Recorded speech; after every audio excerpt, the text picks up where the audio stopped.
What is up, MadSpideyverse? Yes, I am on location. I'm actually at a convention in the Melbourne CBD at the moment, which is Oz Comic Con. As you can see, I've got the wristband on. Had to try and find a nice quiet corner. I was going to do it from inside the show floor, but it's very noisy in there. Like, it's not super busy, but anyway, we'll get into that in a minute. We need to roll that intro. So let's go.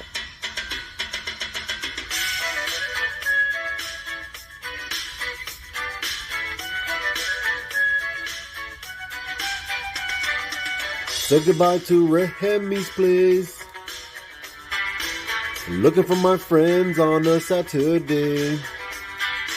Where's Fantastic Lady, Chip and Journey, Beckerman and Robbie Fatstacks?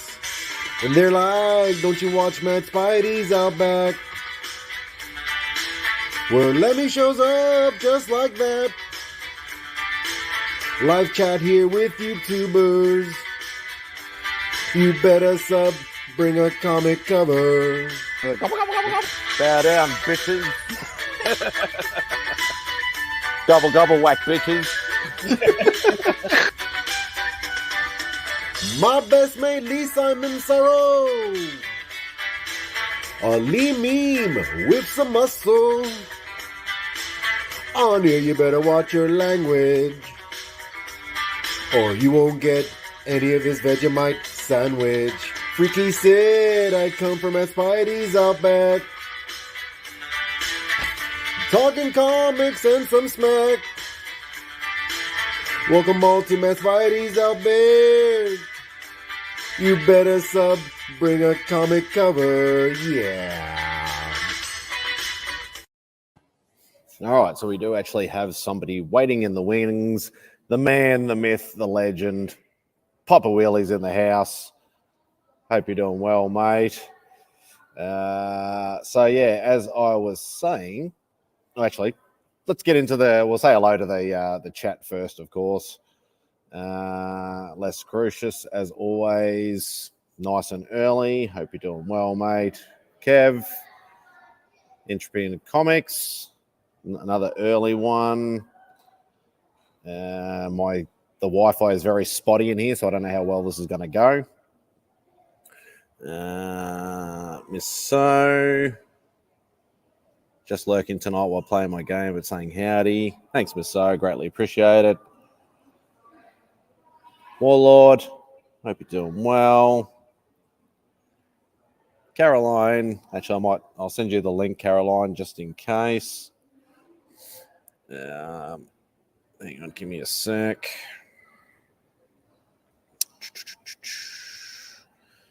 Copy. Yeah, there you are. Paste. There we go. That song is corny, but great. Yeah, it is. It's very, very corny. Are you in Australia, Joe? Oh, never mind. That's all of the continent. Pretty much. And then everybody's saying hello to everybody. So, no, Taylor, I am not in jail. I am actually at a convention, and now I am bored shitless. Jump on in about 5 minutes. Okay, cool. No, that's just the way I always look, Papa. And we don't have CJ to take our frustrations out on for the moment. So unless he decides to pop on, but we know he's doing Insomniac later, so we can always stick our fingers up at him later anyway. But yeah, at Oz Comic Con, there we go. At Oz Comic Con in Melbourne at the moment, there is only one, I tell you, comic seller here. It's just ridiculous. Like, I don't expect much for 2 weeks towards Christmas, but I thought at least some of the local guys might have been down here. But yeah, it's actually one of my favorite sellers. Anyway, I've already bought a few books off him. It's not overly busy. I was gonna try and do it from the show floor, but it's too noisy. Yeah, the Wi-Fi in here is very, very spotty, so I'm assuming I'm very jerky at the moment. But so what's going on, Popper? Don't you have an auction or something today? I thought you usually run an auction or something today. Or you're waiting just to abuse CJ? Oh, next week. Cool.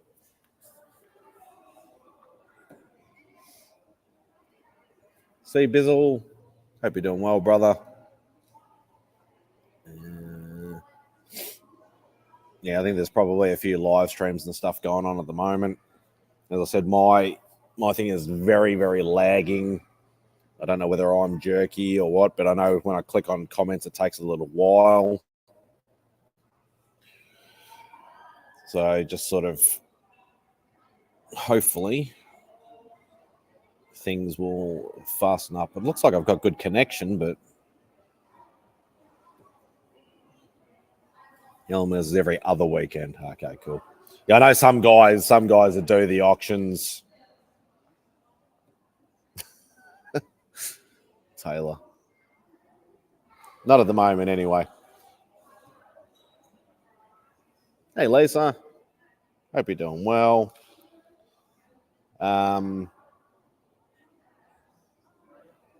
Yeah, so yeah, I've already done a couple of laps of the shop floor. The missus is actually helping out a stall, so I've got the whole day to kill pretty much. Well, it's only running 9 till 4, and it's already midday, so I've got another 4 hours to kill.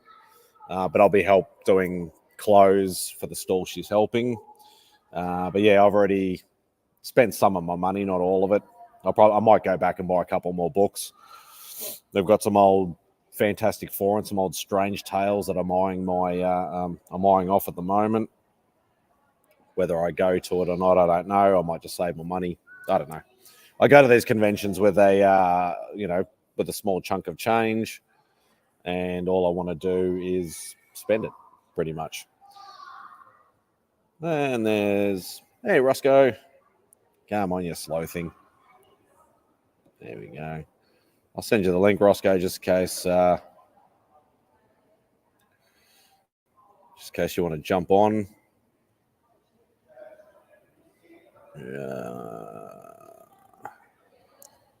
Roscoe.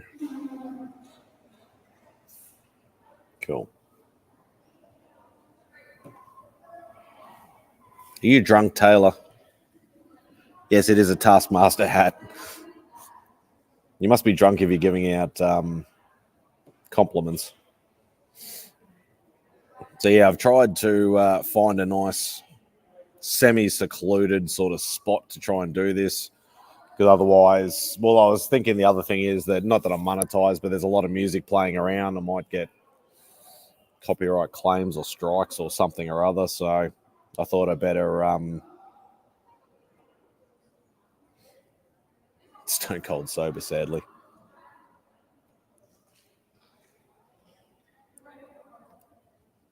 And there's the devil himself. No, not on Safari, mate. At a convention, actually. Brought the laptop along just in case. I was hesitating whether to do this or not, whether, it's going to be bad connection or too noisy or too much music and stuff like that. But I've sort of found a nice quiet place. Semi-quiet, anyway.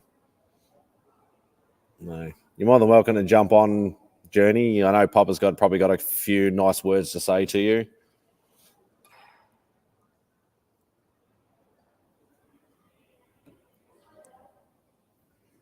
CJ, get in here so my robot can save.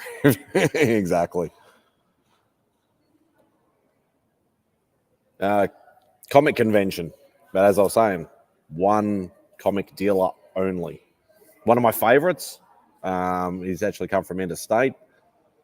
But, yeah, only one.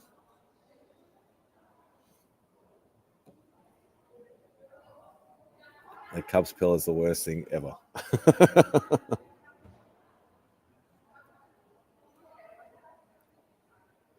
Yeah, this is very, I can see I'm fine. I can see myself fine, but I can see, when Papa moves, he's jerky, and I know the chat's jerky. So, yeah, I've probably got, even though I've got 4 bars, yeah, it's very iffy here.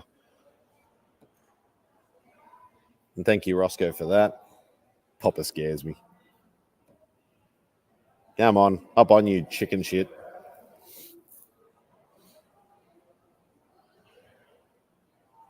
Yeah, I don't know how this is going to last. And obviously, I don't see any like PowerPoints or USBs or anything around. So if I do end up getting low battery, I might just have to can it. It's just doesn't sound like much of a kind of hard to haggle when you have no other dealers there. Exactly, and I don't have to. I don't have to haggle with this guy. He looks after me every single time I buy. Like I literally walked in before the show floor opened, because I have exhibitor pass, and I spent $300, and he gave it to me for like 210 or 220, just like that. So, we have Lady Fantastic in the house. How are y'all doing? Yeah, my Wi-Fi is horrible. Okay, sorry. Yeah, we just got some tornadoes came through here just now, and luckily it gave me an excuse to get out of a work party. So here's the tornadoes, but not super deadly ones. Just the kinds that you can use an excuse. Does anybody hear me? Am I breaking up?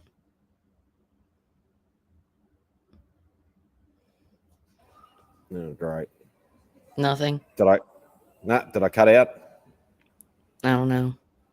Oh, yeah, sound normal now. So yeah, screw this local free Wi-Fi. It's crap. I'm going to hotspot off my phone instead. Okay. Screw them. Talk louder. Talk louder and lower. Okay, got it. Thank you. I got something. Night Tiger sent me something. I haven't opened it. Oh. Yeah, I'm gonna open it real quick. See what he got me. I don't know about the level of gifts that he gives, but I know about the level of stuff that he collects. We trade, and so we're trading buddies, and he gets cool stuff and I get cool stuff, and I try to hook him up with the stuff he likes, and he tries to hook me up with the stuff that I like. Like people do. Like you do. What's up, KBDM? So I think I have an idea of what this is going to be, because we basically showed each other like stashes we were willing to trade, and we made out like Christmas piles for each other, just like going through stuff like, yeah, I want that one, or I want that one. And so there's X-Men in there.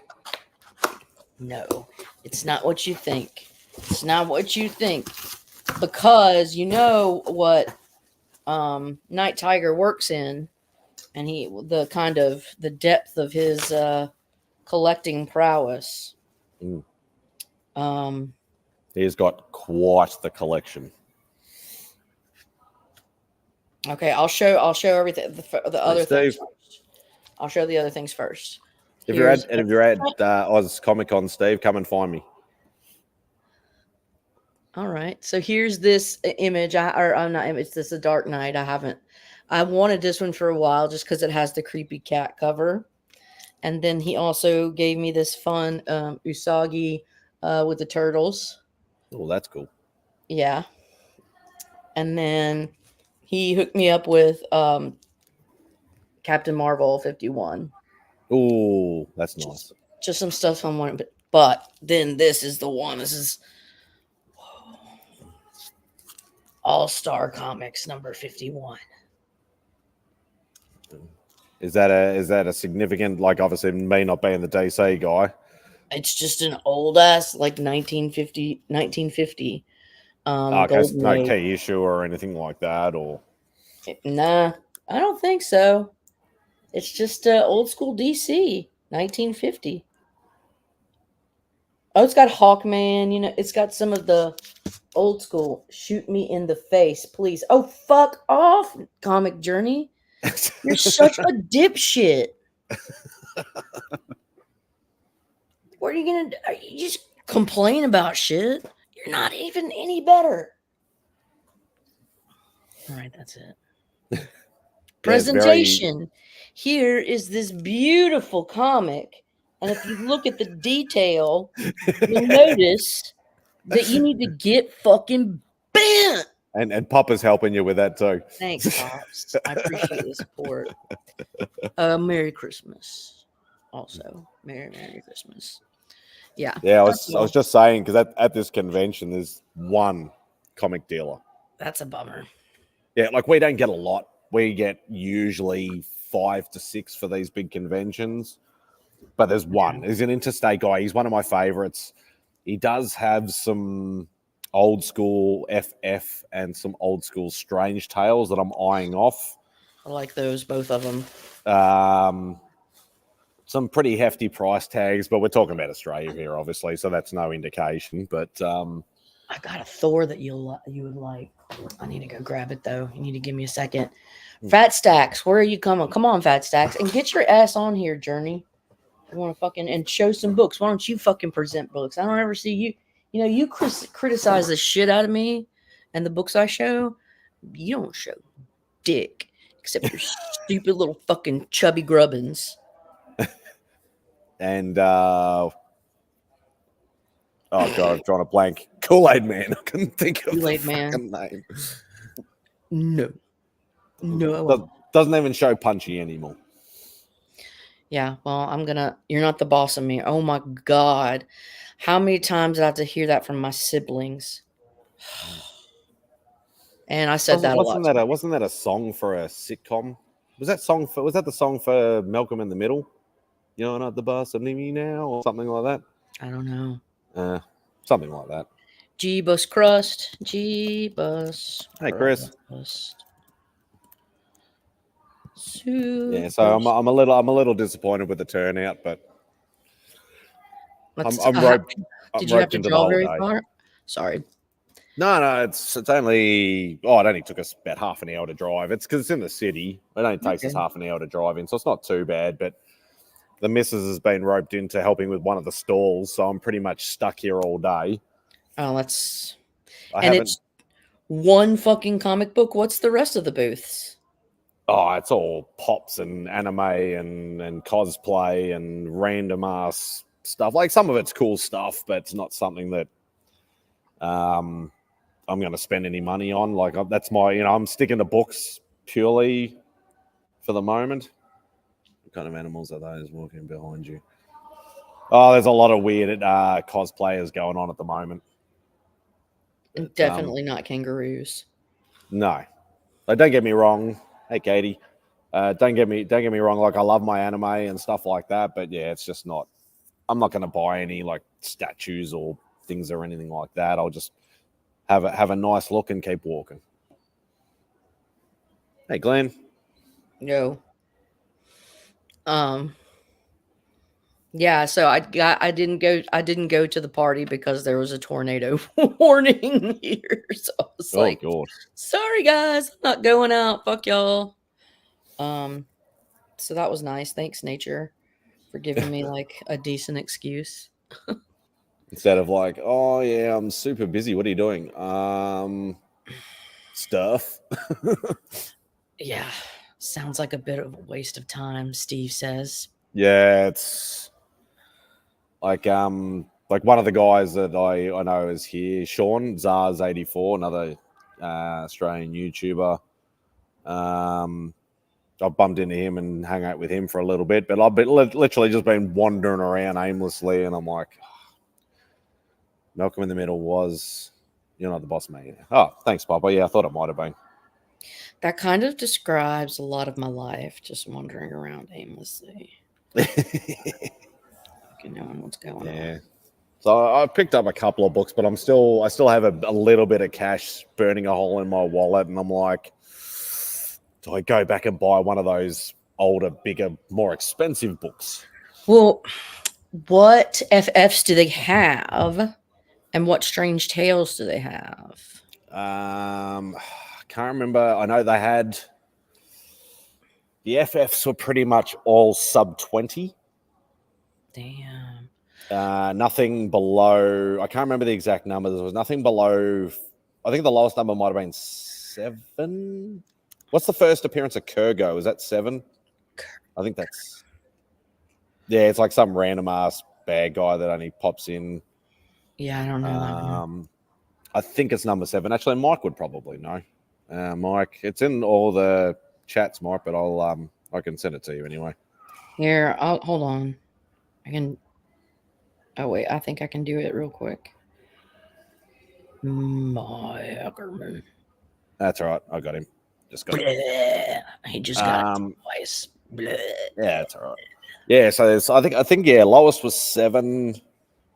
Yeah, between 7 and about issue 20 or issue 30, he's got about 10 books. Like they're all like $500, $600, $800,000 because we're talking Australia here, of course. But the Strange Tales, the one I'm eyeing off is that Spider-Man and Human Torch annual, the Strange Tales annual. I can't remember what number it is. I think it's like the first appearance Spidey did outside of Amazing. Really? Oh, fuck. I don't know about that stuff.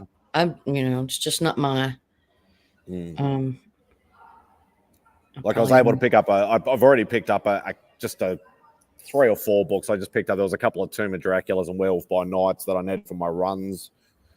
And I think I bought first appearance. It's a Strange Tales. It's the first appearance of the Aya Agamotto and that's cool. And it's very low grade, but that's my wheelhouse. I like that. I got a doc. Let me go. I'm gonna go need to pull. Sorry, I'm ordering. I'm like ordering some fucking Uber delivery right now, and but I'm gonna go get some books. I'm lazy. I'm just fucking. It's the weekend. You're allowed to be lazy. Yeah, sorry. I'm just kind of like, meh. I don't care about anything. All right, let me go grab those books and I'll be right back. All right. And Fat Stacks, he needs to get on here too. Where is he? He's probably having his dinner, I would say. Eating meat. Probably. Sorry. I hate the DoorDash people. Well, she's getting Uber, not DoorDash. Uber. I suppose it's all the same. They're all just as bad as each other.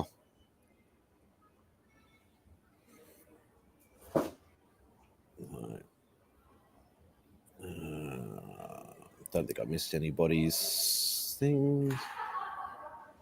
Yeah, I saw that. Thanks, Papa. I think he said something about 5 or 10 minutes or something like that. So, yeah, be there soon. Yeah, no. Well, if you hate all the delivery people, CJ, then you just need to go out and get the food yourself. Or just cook whatever's at home if you've got anything that's at home.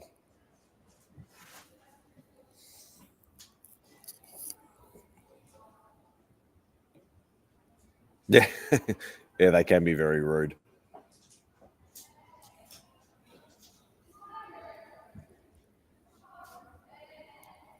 That is a very good question. You should do it. Film your deliveries. Oh my god, I can just imagine. I can just imagine being CJ being a delivery guy and him going up to the door, knocking on the door, go, I don't know whether they say anything or they just drop it and run or whatever, but, oh, here's your delivery, Uber Eats or whatever like that. And then they'll take it like, oh, you're 5 minutes late. And you'd be like, well, fuck you, you're not getting shit. And then you'd probably throw it in the bin. Yeah, I think that would be hilarious. I think that would be YouTube gold, watching CJ do food deliveries or any kind of deliveries. The abuse he would cop and the abuse he would shoot back would be absolutely hilarious. Maybe I'll just get into a big fight with my DoorDash moron.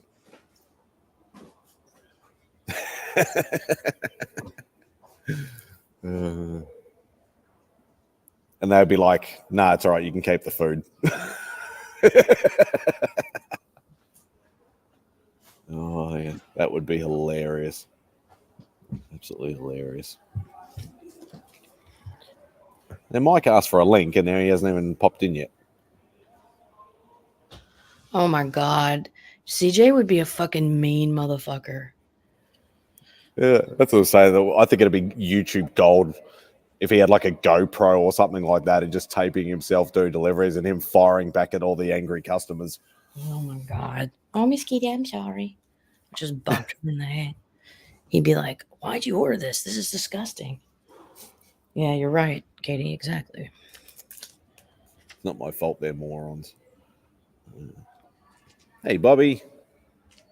You do a pretty good CJ impression. I got this nice now Thor we're talking. 130. He's in the underworld, netherworld. It's a pretty cool one. Love those old school Thors. Yeah. I'd love to try and get more Journey into Mystery, but they're so freaking rare over here. Like, They I are. never see them. They're rare here too, dude. I mean, they're not easy to find. And if you do, they're all fucking ripped up. They're not, And then Night Tiger sent me this, a 196. Oh.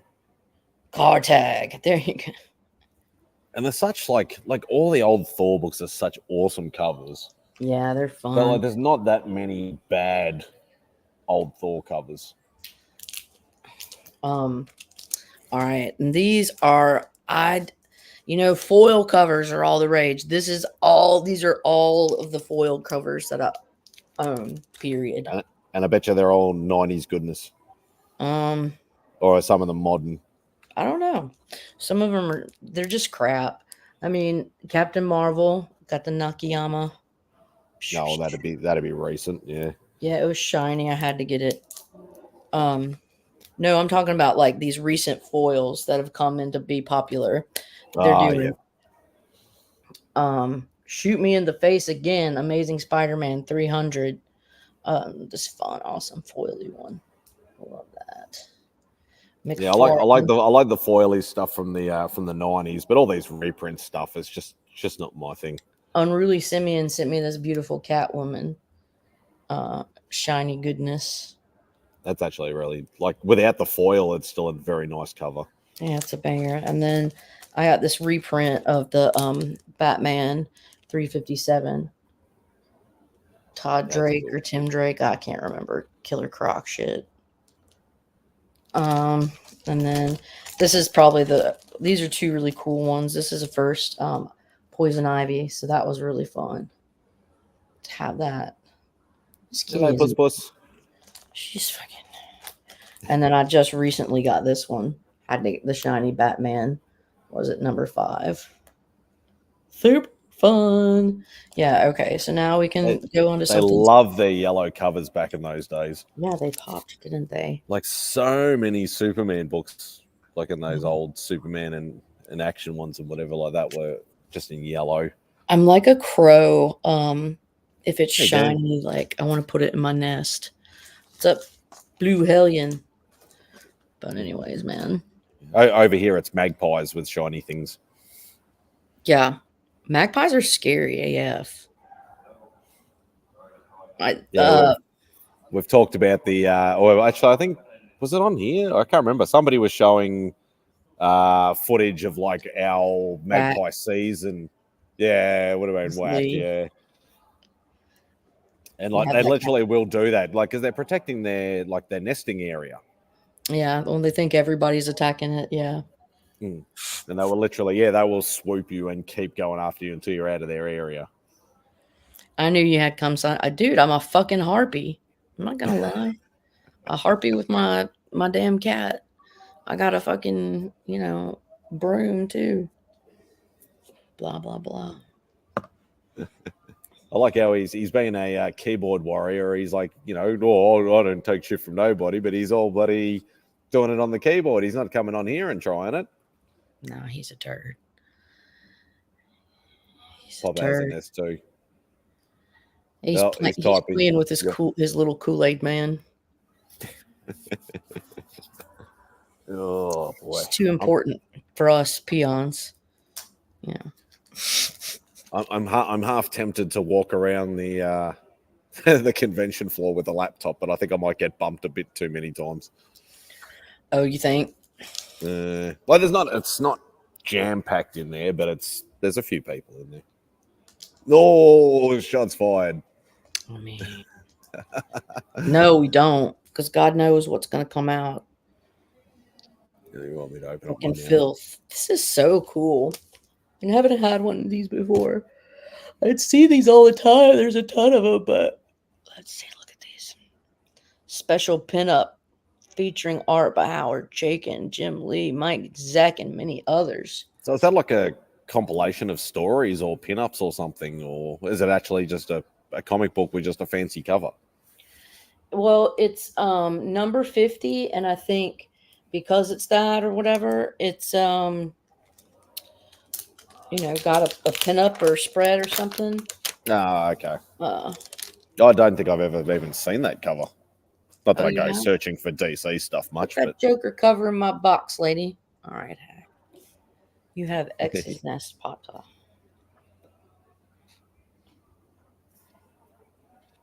Well, there are some cool. Like, look. Oh man, yeah. There is like a gallery. So there's a bit more than just a pinup. Yeah. It's like, oh, that's cool. That looks like Jim Lee. It is. Jim Lee trying to do Frank Miller. Oh, hey, Rob. Oh, hi. How are There you? he is. Doing well. That's sweet. You should make her big while she's showing off books. Yeah, I probably should if I was any kind of professional. I'll show you Keyboard Warrior. Wait until I go live later.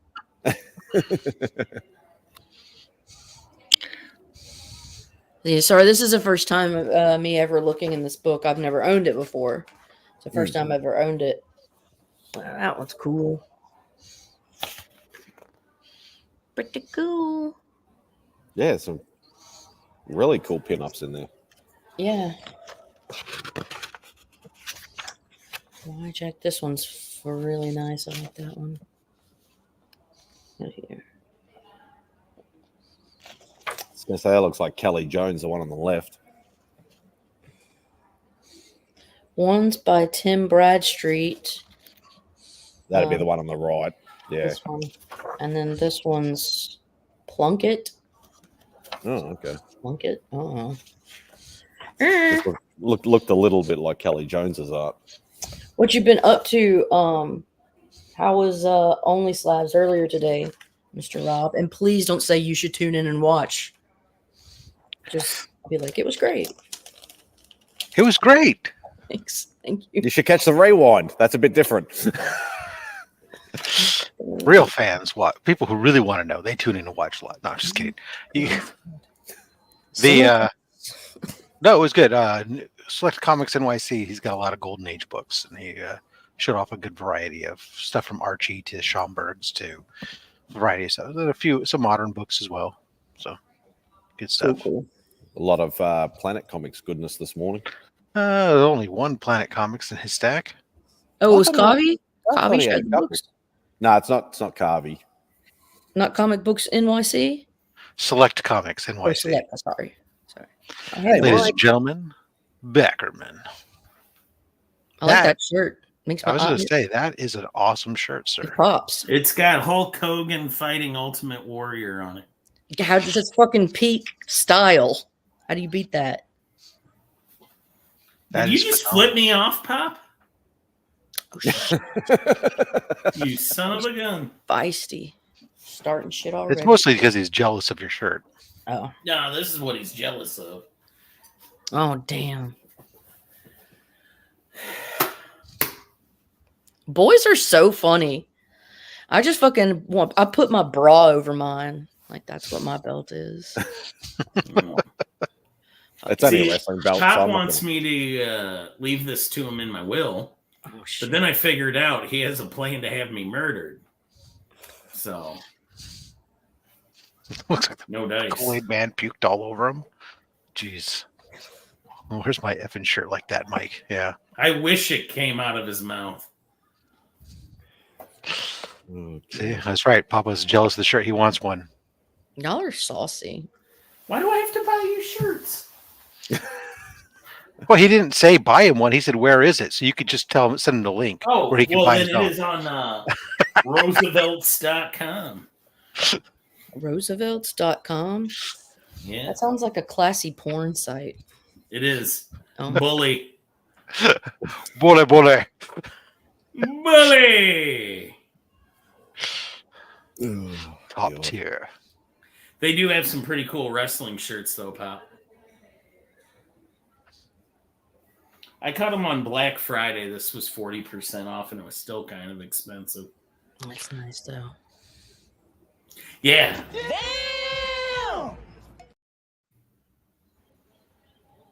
All right. Well, there you are then. It was worth a try. I think I paid $42 for this shirt. I was going to say, it looks like you're paying homage to. Oh crap! I've lost his bloody name. Where the heck are you, Spidey? I'm at a convention, Oh. but I'm in a nice little hidden corner that's a little bit quieter. Well, that's cool. Yeah, unfortunately, as I was saying to Papa and Caroline, there's only one comic dealer here. Ugh. Yeah, Any we artists? we don't get a lot. We usually get 5 or 6, usually, even at our big conventions. But yeah, even the local. This guy is from interstate. Not even the local guys did this one. Any artists? No, nobody.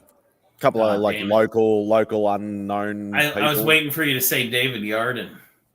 No, he has actually been down in Melbourne for a little while. Actually, Well, Dude, he's we did awesome. find I love this shit. we did find out some big news that may, if it comes to fruition, bring me out of retirement for next year's Supernova in Melbourne. Mr. Mike Zeck will be coming. what? No shit. Yeah. That's So awesome. I've got my feelers out. If he's going to be doing pieces, I will definitely be jumping on that for sure. I will come out of retirement for Mike Zeck. No, because he's When you dead. come out of retirement, you just have to promise me that you're gonna say, "I'm getting too old for this shit," like a lot. Or they keep pulling me back in. Yeah. Every time I think I'm out. Thank you, Bobby. That's what the words I was trying to get out. George Perez shirt. Okay. I have enough Perez's. feel pretty Stick good. figure remarks. Yeah, I'll have to pay you to take them. Why do you fucking spell it fancy like that? Because it is literally just a remarking. Like, Because that's how remark is spelled. That Is it how you really? spell With a remark, QUE, yeah. yeah. it's was- just funny to me You're not because it's making a like, remark at a cocktail party. You're making a yes, but what is remark. a physical stroke called? It's a mark. It's a marking, right? All I know is if you look it up, that's how it's spelled. You're Yeah, no, giving me I a don't doubt it, physical and I think stroke. that's the distinct one. That there is a fancy word for me. It's like I know a lot of people who spell it's like saying it. Q. I know a lot of people. Q-U-E-U-E. Yeah, exactly. I It's know like a lot what- of people who do spell it with MARK, but it's not technically correct. Technically, no, I know, I get you. It's just one of them. You know, funny little Journey, things. I could be wearing a Insomniac shirt, except for the one I want has not been created or shipped to me yet. So until then, I guess I have to wear this Fruity Pebbles shirt. And I look No, good. I do like the idea that he doesn't want anybody to have the same Insomniac shirt. They're all going to be different. Yeah, You do, they're like, all different. Not that there's many out there. There's I'm only pretty like sure mine's going to 3 say shirts. "Kick Me" on the back of it or something. He's going to mess with me somehow. I hope that Papa's has the gun salute. Comic Journey, the guy that can't spell worth a damn. But I mean, I love you, dude. That's Legion of Comics and always will be. That's his gimmick. Is the no spell? Oh my god. And Hello, no hot dog and geography. friends. Hey, Matt. Yeah, he's the pride of the Georgia education system. The theater. Theater. Maestro. Maestro. Oh, there you I go. love him. I love one him is so much. Be extra fruity. Ah, so it's gonna have Carmen God damn, I forgot her name. Carmen Electra? No. No, I know who you mean. Chiquita Banana Lady. Yeah, one of the What was her name? Carmen. Mm-hmm. Chiquita? I'm still lost. Carmen I just get Chiquita? I just thinking Carmen Electra too. That was the only Carmen I'm thinking of. Carmen Miranda. Carmen Miranda. There we go.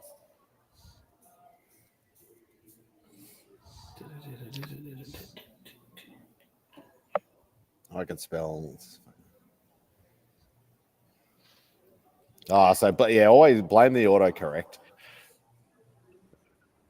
Well, Google's messing up his massages. No, I'm at a convention, Kyle.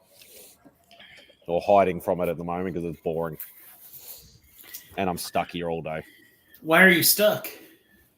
Beck's helping out the booth that we usually help just do setup and close. He actually couldn't get anybody to help him run the booth for the day. So she's like, okay, I'll do it. And I was like, I was going to come back, and I'm like, but it's like $20 parking. I'm not going to pay $40, to come in and out.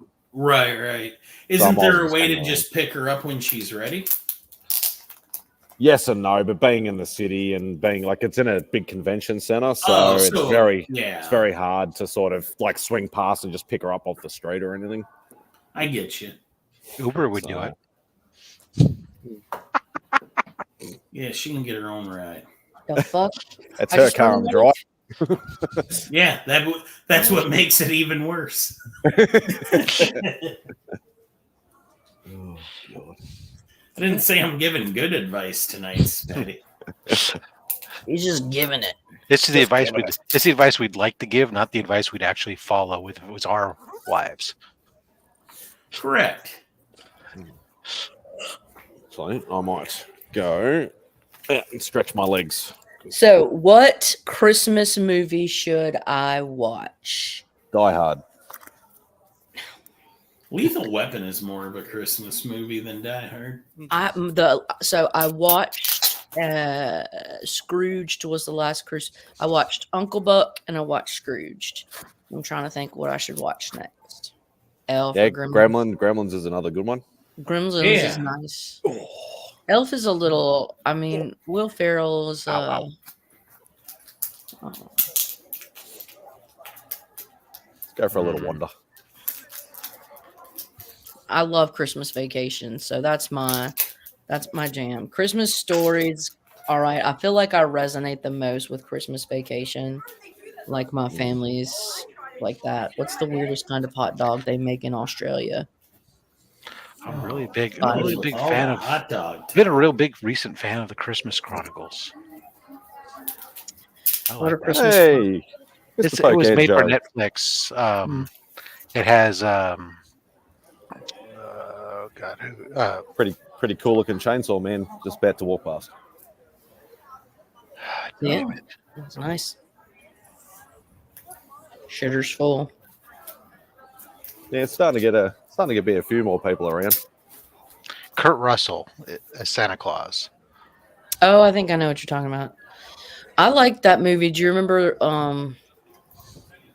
I was talking to the cart group about Santa Claus the movie, and it had Dudley Moore in it. Mm-hmm. Violent Night. Always Nightmare for Christmas. I also like the Home Alones. They kind of put me in a good mood. Let's see. What else are other good ones? Oh, I like the one. What is it? Jingle All the Way with Arnold Schwarzenegger and Sinbad. Mm-hmm. Krampus. What? Comics by the Bay trying to get your goat there, Rob? He's trying to start shit because he knows Rob's serious about his meats. I don't know. They've had some fixation with hot dogs today, which is really bizarre. There's been a lot of hot dog talk this weekend. Yeah, he came on Tony's Comiverse thing I was just on, and he waved a hot dog around for like 5 minutes. Who was this? Matt. Yeah, he's in a mood. Well, I think it was Cole started it or something. Well, yeah, I didn't think Matt came up with anything, even a bad idea. Like Christmas Vacation and Home Alone. Yeah, those are ones, they're staples, kind of, you know. You know what movie I like? It's not a Christmas movie, but I like it. Is Don't Tell Mom the Babysitter's Dead. Ooh, that's a good movie. Dishes are done. Love it. Just use them as clay pigeons. I don't really big fan of grilling hot dogs anyways. I'd much rather grill like some sausages instead. Like a nice linguiça or an Italian sausage or something instead of a plain old hot dog. That's just me. Everybody started, kind of. Remy, what says you? Are you a hot dog or a sausage man? Ooh. Oh, Remy. I enjoy both hot dogs and sausages equally. But given your choice of the two, You're such a fucking hippie, Remy. I don't know. Whoa. I think I eat more hot dogs than sausages, but I think I enjoy sausages better. right? Yeah, I think hot dogs are more prevalent, but when you get the opportunity, if given the choice, the more complex flavors of the sausage is more appetizing, I think. Sure. Oh my god. This is what you came for, Lady Fantastic, to listen to men talk about sausage. What? I Wait just a wanted to second. make sure I wasn't on camera when I talked about that. Well, you thought I you know might better. clip yourself? Yeah. Just Hey, what's up, Spidey? Sly wasn't in that movie. You're thinking Hey, man, Stop or My This Mom. is terrible. Do you even YouTube, bro? yeah, stop or my mom will shoot. Are you having a good birthday, Spidey? What birthday? Happy birthday, man. I just wanted to jump on and say happy birthday to you, bro. Happy birthday, love you. Spidey. Yeah, I love Happy you, man. birthday, Spidey. Only Hope you're three having a months good night. early, but No. Happy birthday, Spidey. just because CJ's not here. He's usually the one that gets all the birthdays.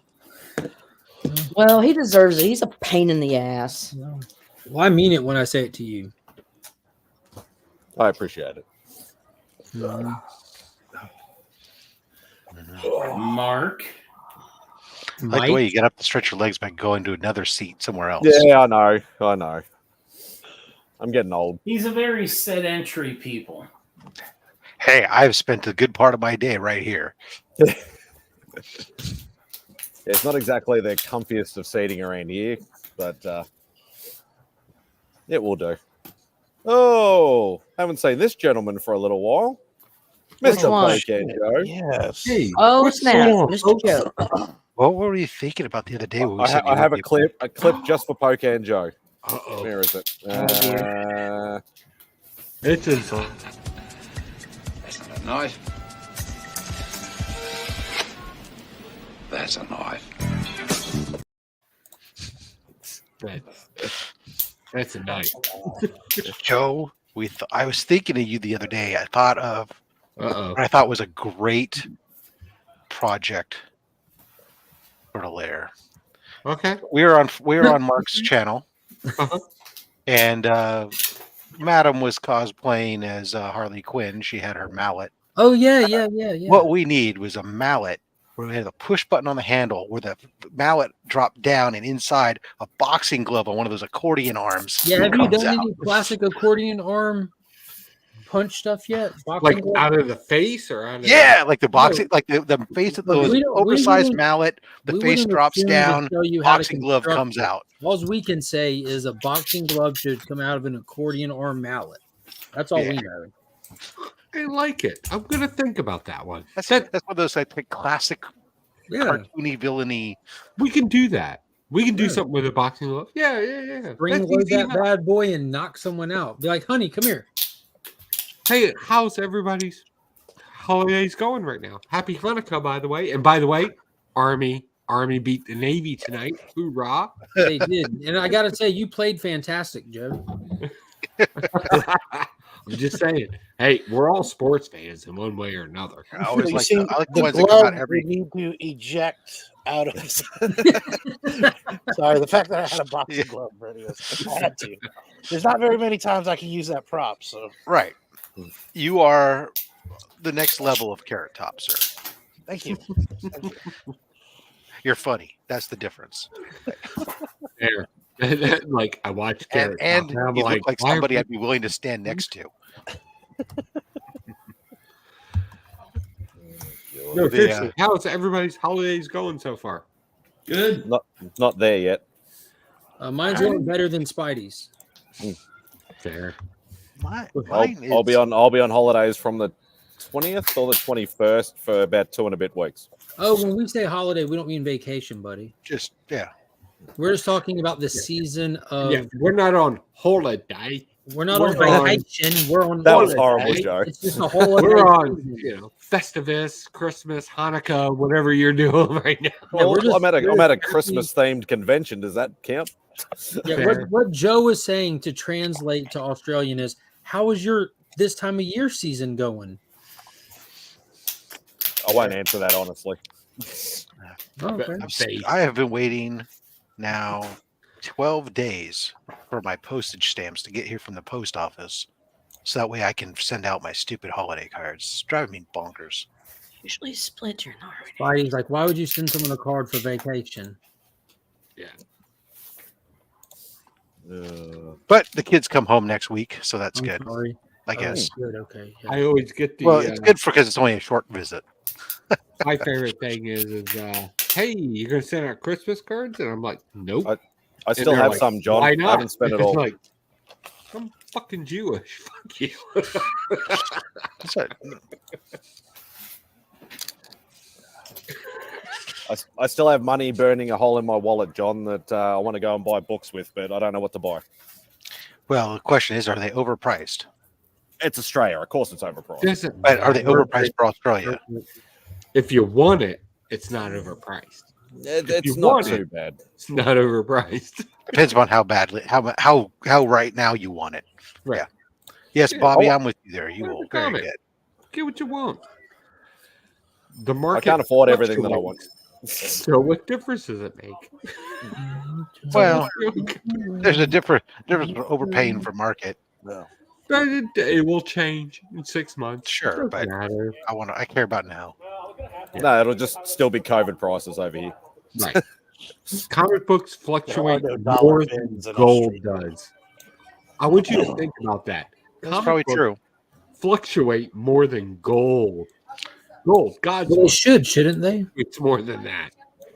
I was just thinking about inflation, how much comic books have inflation on prices in the last 20, 30 years compared to, as I'm looking at my wall and I'm going, from 1942 to 1972, the prices just doubled from 10 cents to 20 cents. And then in the 70s, you went from 20 cents to 25 cents to 35 cents. And next thing you know, in the 80s, you're paying $1. And then next thing you know, now all of a sudden we're at $5 a book. And I'm going, my God, that bell curve has just got to be Ridiculous. The bell. I mean, the think about They did have some Magnus Robot Fighter that I noticed. old ones or the current Valiant. Dell, Okay, the good stuff. Yeah, actually. Let me see if I can. probably gold key. Let's go for a walk inside. Are you at a Yeah. con? Go, Yeah. yeah. Yeah. They've only got one vendor though for comics. Yeah, Everything only got else one is vendor. Garbage. Perfect. That's all you need. As long as Yeah, he's not he overpriced. is one of my favorites. So Go tell him that to his face, then ask for the book you want. Out of everybody here, you're my favorite. So while he walks through The this, one guy.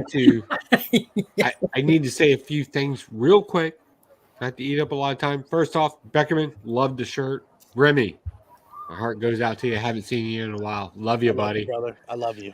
And the last one, so I jumped on the Wax Comics for the next season, and I just need to throw out the hugest apology ever to Pop Wheelie. I just need you to understand that it was just a joke. Please do not be mad. If you don't know what I'm talking about, you need to jump on Wax Comics. I'm apologizing early. And there's Sean. SARS 84. He's still streaming. Yeah, it's still streaming. And I love you. Yes. I love you, Pops. Do you know when your episode is going to air? Because I know Lee records those way, way, way in advance. Yeah, he does that purposely, and I we know. recorded it last night. So I'm just Oh, going so to it's say, going to be a long time. thrown on the spot. And not giving any spoilers away because I want people to go see Whack Comics because I like Whack Comics. But It'll be on for like 3 months. yeah, or Willie, forever. Willie, you got thrown under the bus in my head. Man, I'm sorry. The glare's probably a bit I love bad. you. And if you get offended, what I said, whatever Thanks, you want Remy. in the evil layer, we'll make it. So I tilted it down a bit. That's worse, actually. That's better. That's a little bit better. Oh, nice. So there's a couple of them, but I was looking at the wall of books up here. Yeah. What's the price of that Fantastic Four? Second row down. Which one? All of them? No. Right by your head. There you go. You're zooming in. 1, 2, 3. Number 3. The red top. Sorry? Yeah. What, that one there? Yes, sir. 1,500. That's dollary dues, Joe. Yeah, Yeah, your American. money's stronger over there. American. American, that'd be. $987.46. There you go. Rob's got the conversion for you. You think you could be exact though, Rob? That'd be great. Sure. I'm sorry. About $987. Thanks, man. We like all of them. So it's double, is it? It's a little much for that one. All right. Yeah, Oh, so it had to get got- there. It's So all I got some strong. old It's a school. bit high. Spidey, can you confirm that book comes with a hand job at that price? Actually, would he just for marketing purposes to make it clear to the buyer? Would he trade an Ultimate Fallout number 4 for that book outright? If you pay for the shipping, maybe. Sure, I'll pay for the shipping. Ask him if he would do it. Just like we're I don't laugh hypothetically. at you. I still He's want still trying to. information on the Australian hand job. He's probably got half a dozen UF4s on hand. Let's find out. We like him. Joe's a good guy. He's like, I want to trade a high grade UF4 for that, and I'm like, he probably won't do that. High grade. Yeah, it's not my book. And that one's not his book. That one's on consignment. They never are their books when you want them to make a deal. No, of course not. Spidey, you should put the headphones in his ear so we can get to the bottom of this. Guarantee if Mark gets to talk to this guy, the first words out of his mouth are "my man." My man. But yeah, but that's My guy. basically the sort of pricing that My guy. I'm dealing with over here, as a rough guide. I'm still trying to figure out how I'm going to pay to come over there. So I'm still trying to figure this out. Did you make them rubies? Why Becker, don't you make them rubies? I just Yeah, I seen can your make comment. synthetic rubies. I can make it all day long. Sell them, bro. You need to sell them rubies, bro. Get Australia. I'm just saying. I can make thick gold too. That doesn't mean that. Do you want some armor, Joe? No, I can make armor. I want people to buy it. Well, you can also make Do you a have any, comic. do you have any anime statues there, Spidey?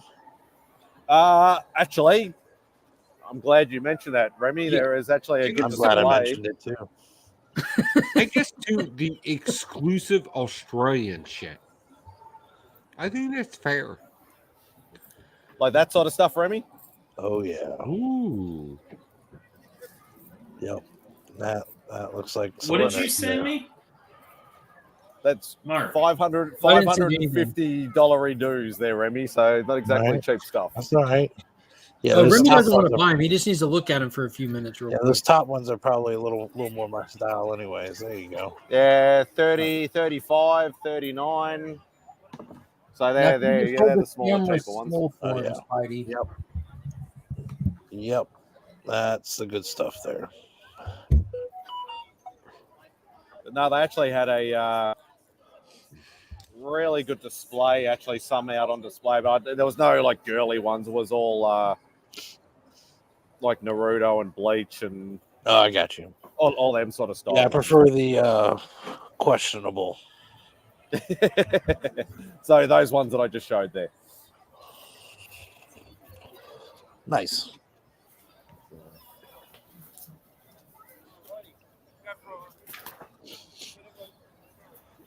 Just waving to the missus. She's working hard, just standing there doing nothing. So, how big is this convention? Can you give us a scope? It's probably a little hard with the laptop, but Give us the scope. It's pretty good. it's pretty decent size floor Yeah. space.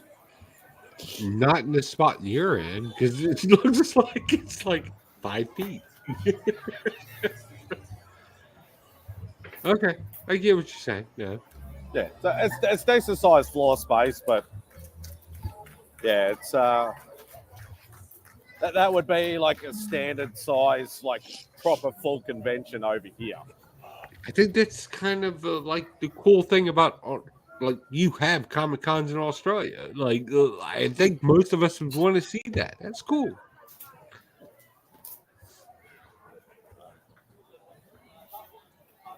Yeah, it's actually getting a lot. It was actually very, very quiet this morning, but now it's like that. It's lunchtime. It's really picked up. Are you walking around with a laptop? Yep.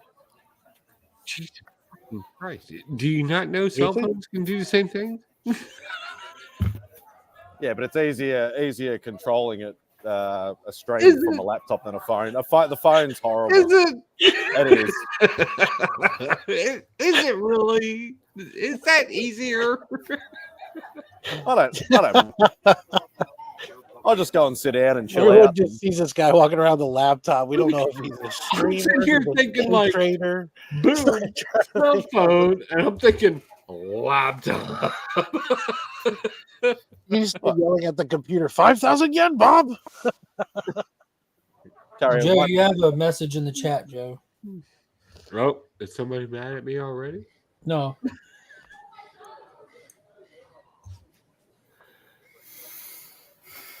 What did the vampire say to the female teacher?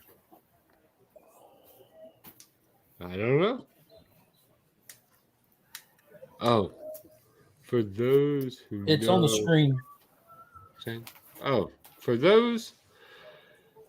For those who know, don't say the answer. Oh, you son of a bitch!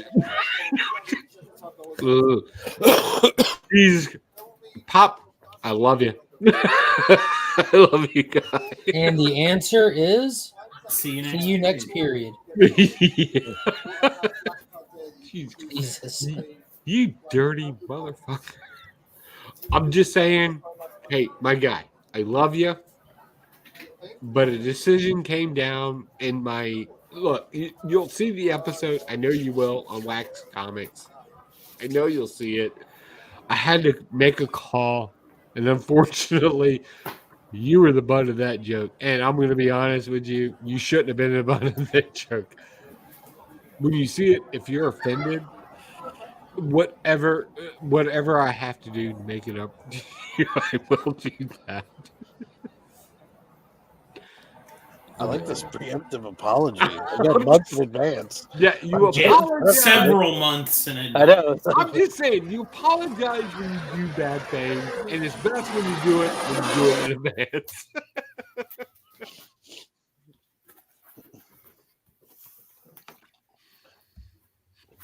And then I don't want to take away views from Whack Comics. So let this happen. Just let it happen. And I will make up for it later.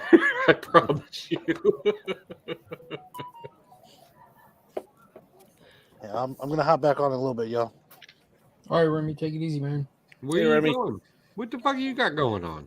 You live in North Carolina. There ain't shit there. What the fuck are you doing? I gotta go drink some moonshine and shoot some guns. I'll be back. Motherfucker, we're right here. We can do that here. We can't live stream this. The fuck we can. I'll be I'll shoot a backstage, gun that's right all. I'll be fuck the fuck backstage. now. What the fuck you doing? All right, I'll be back. Jesus Christ, you disappoint me.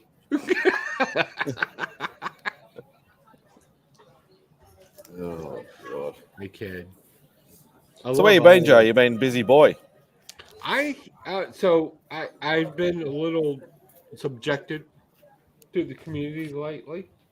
I have something going on my channel where I kind of want to upscale my value a little bit to everybody. I know there's no secret. I don't believe in the comic book community market. I don't believe in the rise and fall. I don't believe in treating comic books as a commodity that can be. Are you saying you shouldn't invest in comics over investing in investment? Yeah, I don't believe in that at all. Yeah. So what I'm doing volatile of a is market. It doesn't make sense to do that when there's more stable ways. right. So what I'm doing on my channel is we're currently in negotiations with a broker to obtain some licensing. Who is we? Me. The Okay. royal we. The Me. royal we. Okay. Right. We're obtaining the licensing to where we can produce these high value comics that everybody says are high value because of speculation. And I just want to show you exactly what you're speculating on online. So I'll be honest with you, I don't understand what you mean by you're producing a high value comic. So if Are you somebody making says, facsimiles? if somebody says that but let's say the next content thing that people should be speculating on Khonshu, which Khonshu is a character that's coming up in Aquaman. He's going to be the villain in it, right? So the comic book goes up in value, right?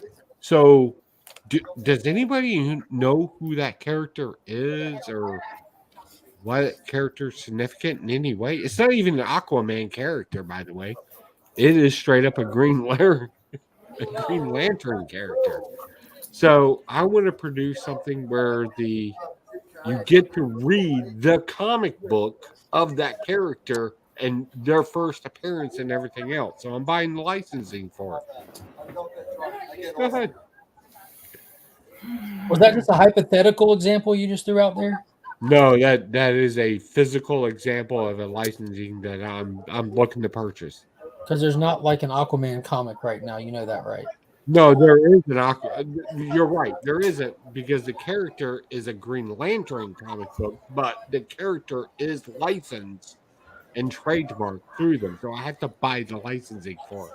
No, I was just like I'm actually like an advocate for like we need Aquaman comics because I'm an Aquaman fan. Like, and we don't have an Aquaman comic. So when you said there's an Aquaman comic with a new villain by the name of a Moon Knight character, you caught my attention. So I'm not worried about the speculating thing. I was just curious about a potential new comic coming that I might be interested in reading. What I'm doing is I'm in negotiations to purchase a license for characters for one-time use on YouTube to do that forward for these characters. One of them is Black Manta. Another one is the Authority. The characters in Authority. I'm working in the licensing negotiations and the contracting for it. Just for like a one-time use of the characters in a video, you're saying? One-time use is speculative and generic. Hypothetically. But I'm looking to put it out there for people.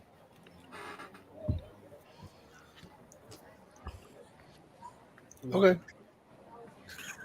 I'll be in, back, fellas. in their and Lady traditional Fantastic. form. I'm not looking to Yeah, I'm out. You guys take care. take it easy. I'm gonna watch. I'll be in the chat. Take care, dudes. Bye, Night. Caroline. Thanks, Caroline. I'm not looking to speculate or push any value on a comic book, but as the information comes out, I'm looking to show people that, hey, this is what this is, and that's always been my argument in the legal term. To it's not even so. Most people think that I have to make the argument to Marvel or DC. I don't have to make the argument to them. I just have to make it to 3 long term at that point. You have to make it to what? To 3 legal teams at that point. The legal teams work for who? The ones that own the copyright. Who owns the copyright? Several.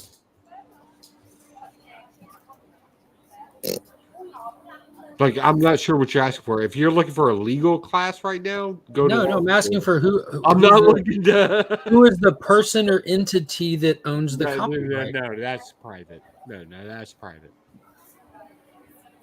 No, it's copyright, so it'd be public information, wouldn't it? No, it's not because it's copyrighted. It's not public. It's a copyright, so you go through a brokerage to do it.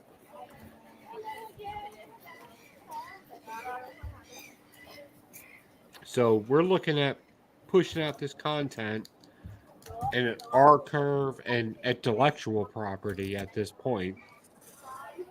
Through me and several entities at this point to put out, hey, so they put out that Khonshu is going to be a character in the Aquaman comic book series, right? So that's the shark from Green Lantern number 24.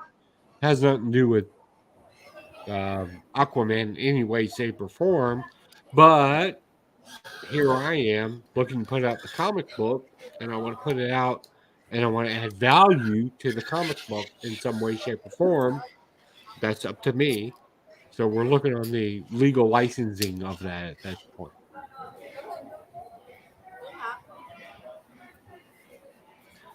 And it costs me money, but we'll pay it, and we'll see if it resonates.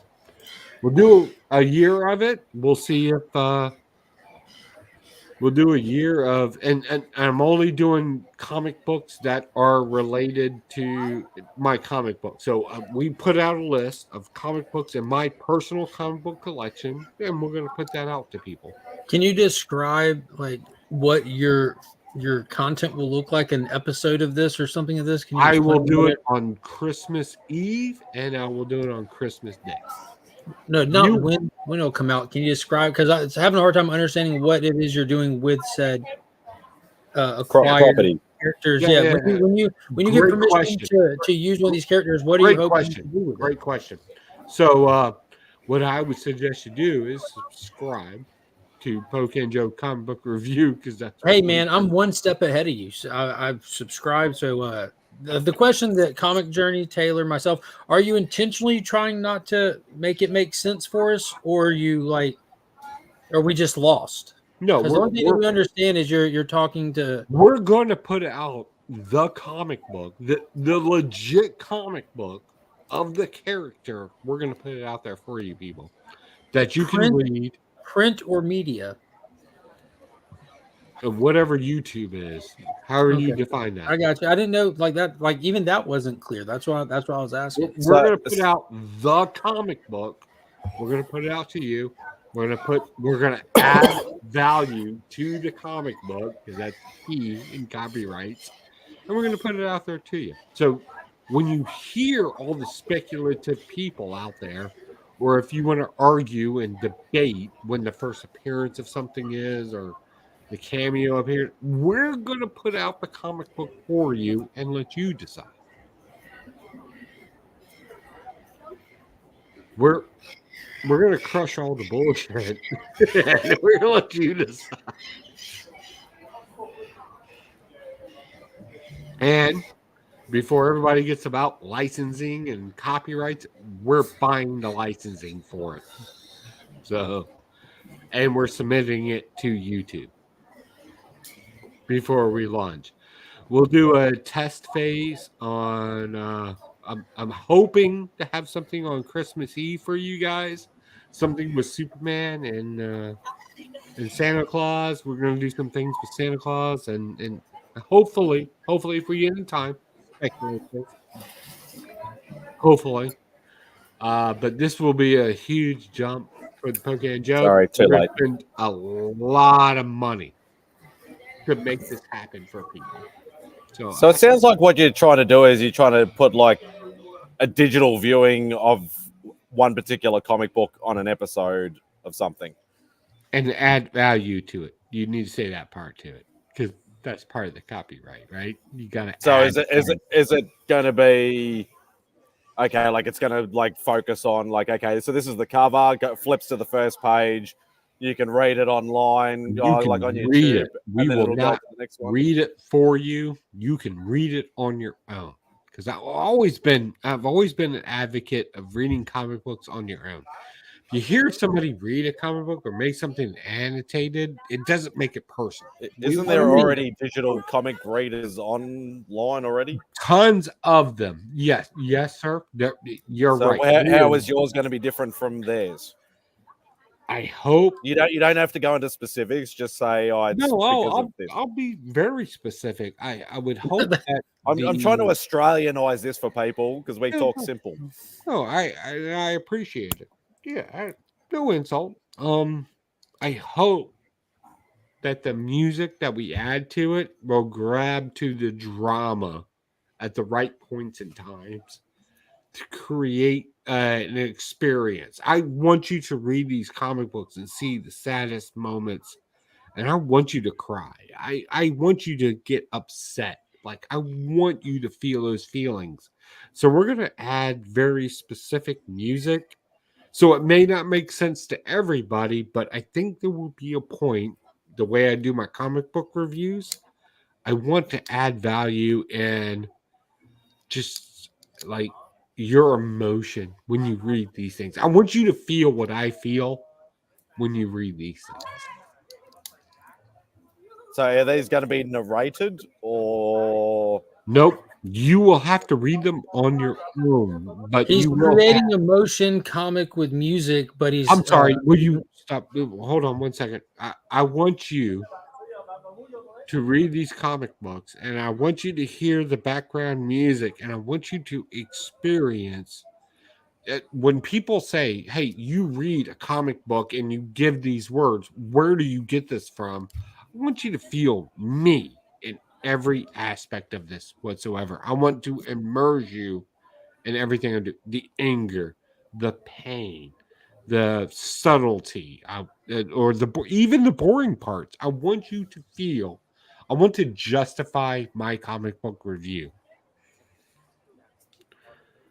I'm sorry. You're sparking emotions through musical stimulation. Yeah.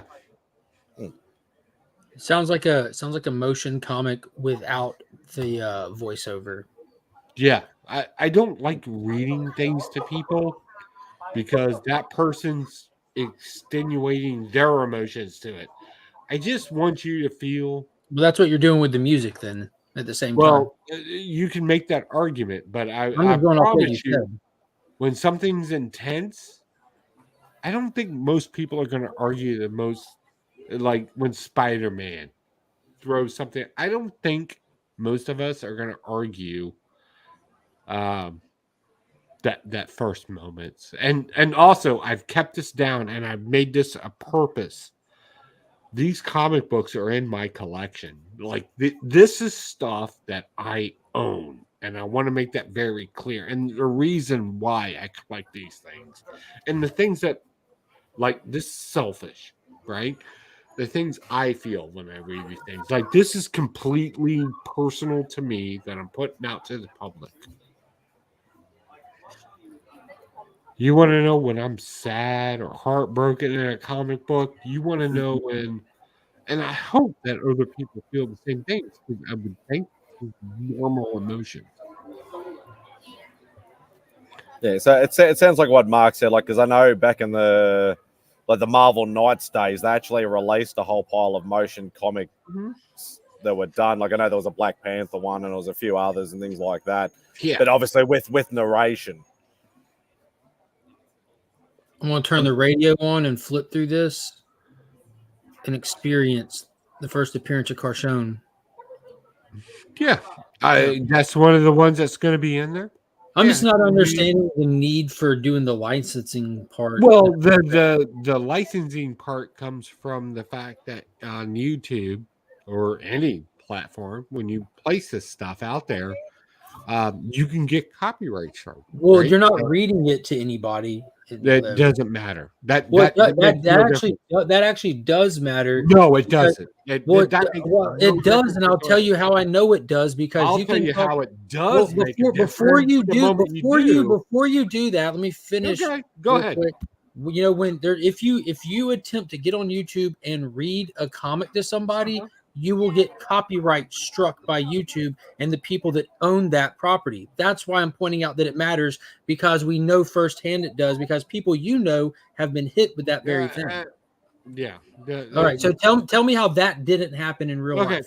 So I'm not going to tell you how that didn't happen. What I will tell you is copyright law overall. So the way I'm not talking about copyright law overall. I'm talking about reading a comic on YouTube, because you don't know. So I'm not talking about something I'm not talking about. I'm only talking about the idea by of all reading means, tell me how I can do what I do and not need a license for it. I'm not talking about what you do because no one knows what you're doing yet. I'm just saying, I do. I'm asking, since you're not reading it online. I'm explaining. I'm sorry. Go ahead. I was just talking about all I mentioned was reading a comic online will get you copyright struck. Yeah, that's all I was saying. Yeah, I'm not doing that. Yeah, that's why I say that it's good that you're not, and I wonder what else you're doing that might have to. So what I'm doing in the copyright law space, I'm not sure how that works. What I'm doing is I'm going to produce their product, their owned copyright. I'm going to put it out there for you, and I'm changing a few things to it. So instead of getting into copyright law, I'm just buying a licensing from it. Like just to obfuscate, I'm putting my money. Another. I'm putting my money out there for you, where other people are like, "Hey, I don't want to put my money out there. I don't want to do anything. I just expect it to be okay because free, whatever the." Yeah, you're just going around any potential problems or issues that would arise with what you end up doing. I'm paying, right? I'm paying for my viewers to view. I'm adding value. Right, adding value would normally be required as part of fair use. So you're saying you're going beyond the fair expectation of fair use doctrine and actually getting the license in order to ensure. No, I would say I'm straight up buying a license. That's what I said. There's no argument. I just said that. I said you're going beyond. You're going beyond the fair use doctrine and securing a license in order to ensure that there's no issue with the copyright holder with what you're planning on doing. Yeah, and I'm going through a brokerage. As opposed to having to fight after the fact and say, oh, fair use, and have this whole argument about whether or not what you used was right. That's all I'm saying. That's all I agree. Okay. Is eat and a cost. Right. And let's be honest. It's YouTube. Let's be honest. And I'm not. This is not a plea to watch it. What I want to do is every year I hear about this speculative market of what comic books are out there. All right, fine. You'll get them slabbed. You'll do the thing, right? Or you'll go and rush and buy them, and you'll encapsulate them in some way, shape, or form, or maybe you won't even read them. I just want to give you, at the end of the day, at a cost to me, an opportunity to see why to watch it. Like if you go to the Aquaman comics and you're wondering why this new villain is being speculated on, you won't find him in an Aquaman comic. It's actually a Green Lantern comic. So I'm just playing the game at this point, and all I want to do is show you something really cool, why these people are out there. Okay. And let's be honest, to purchase a license for this stuff, there's no amount of views that I'm going to get on a regular basis, what I normally see, that will break out or even out the cost of it. So the I'll tell you what. question I have is, why are you doing something that's already been done? Well, first off, I'm not doing something that's been done. Well, you're just adding music to something that's already been done. So I'm in no way, shape, or form am I going to narrate it. My music that goes into it is nothing more than an expression of feeling or anything else. Yeah. And I do that for a lower cost on the license. But why am I doing it? At the end of the day, honestly, I love the comic book community. I really do.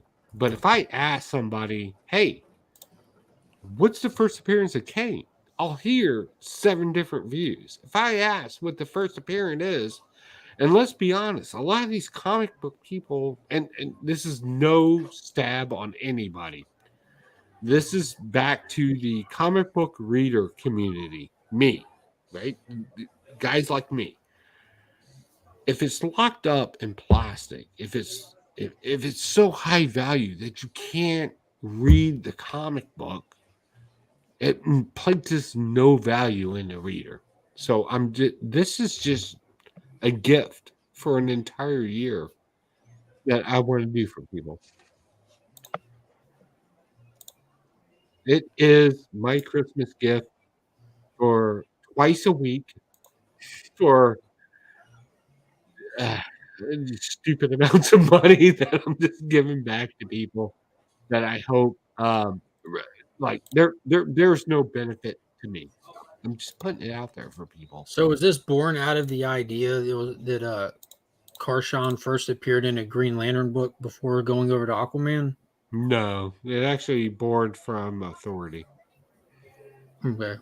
I'll say because Karshan's like a regular in Aquaman. Just it definitely had the first appearance in Green Lantern, but yeah, you know the shark two creature. first appearances in there, and it's like I'm watching people. So here's my thing, right? Mhm. And I've argued this point several times.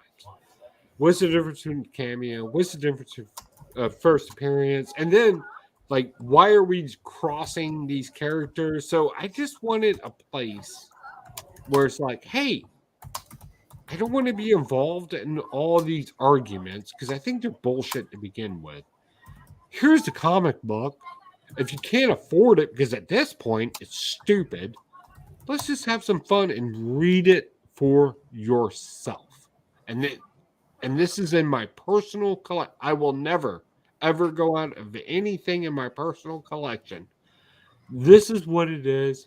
Here it is. I think So that's yeah, so you can either go buy a reprint, buy a digital copy, or watch it for free on YouTube. It's another opportunity to check out some harder to read keys kind of thing. Yeah, I think this is and I would thank my value added to it, because if you're going to put something out there, you should add some value to it. I would hope my value to it, wrong or right. I did that for a little while before I would get some of my higher end stuff graded. Like when I sent in my Tomb of Dracula, before I sent in the first appearance of Blade, I sat there and did it page by page through the book and everything, and that's on my YouTube channel. I did that. Yeah. With like New Mutants 98, and I did that with other keys that I was about to be sealing up. So my exact copy, I've got like a read through of it. What we're doing on the channel now, but I didn't play any music. We'll show it twice a week, and gonna add some value to it. Or at least that's my argument on the licensing. That's subjective, yet to be determined, right? Right, but there are a few things I can get away with because I have a expansive Golden Age collection, and none of that's copyrighted. That I don't owe anybody anything. So, you know, I make the arguments, and I've been called controversial in things. I've made arguments on things, and you know what? I realize it doesn't fucking matter. You know, let the community decide. So I placed it out there, and I don't think anybody's going to argue that I don't have Like I don't collect cheap comic books, like or random runs or anything like that. I just I want see to you do throw. comic book hauls. Yes, you do. No. That goes into an auction. But the things I keep are personal to me, and I want to share them with people because the truth is these prices are getting out of control, and I want to show people, good or bad, why they are what they are. Are you And going to do I any think Are it's you going to do some fair. of the Ranger comics then? I didn't put any Ranger comics in it because I don't think Ranger comics are popular right now. But anything that's popular. So here's the weird part. Anything that's popular right now for the next 5 years, I own. I legit own. You So own or I'm have like, permission to use. There's a huge difference between those two things. right. So we filed for the You licensing just on. you got permission to use. Got it. No. We haven't. We're waiting. We're waiting for that.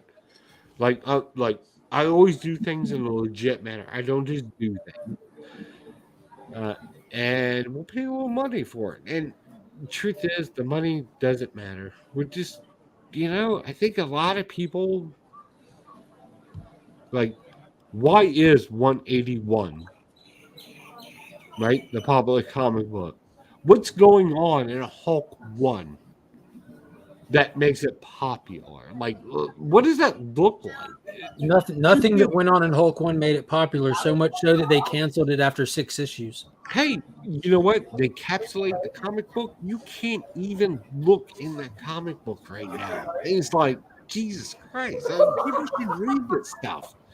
And then you have to go to a ridiculous website to find it. Hey, you know what I want to do? I just want to give it to you with some music. That's all I want to do.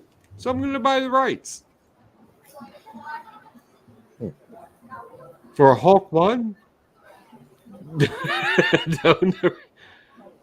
Yeah, we're putting out money. Do you own a copy of Hulk 1? Yep, that's so the rule is for this ambitious project we're doing next year, I have to own the comic book. I have to own the comic book. If I don't own the comic book, I'm not producing it. Yeah, I know there are plenty of people out there that have a thing, but like I just want to do this for you guys. Like if it's a loss, it's a loss. I've had loyal followers for well over 7 years now.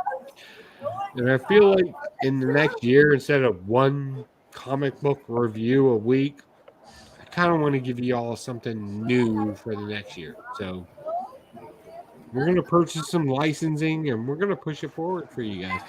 Yep, here comes another chopper. Oh, I thought he was talking about somebody. So No, there's a helipad right near here. So the choppers come in and out a little bit. I love choppers. Have you filled up the giveaway box yet, Rob? no, I got a stack of it right here that I'm gonna probably throw in the box today. Saying that it literally got like Wanna go empty through this those? morning. Shall we go through those? There. Yes, no. Yes, no. Nice try, Mark. Hey, if it could get thrown in the giveaway box, who am I going to Yeah, say? no. Okay, Sorry, fine. Mark and I have a private conversation.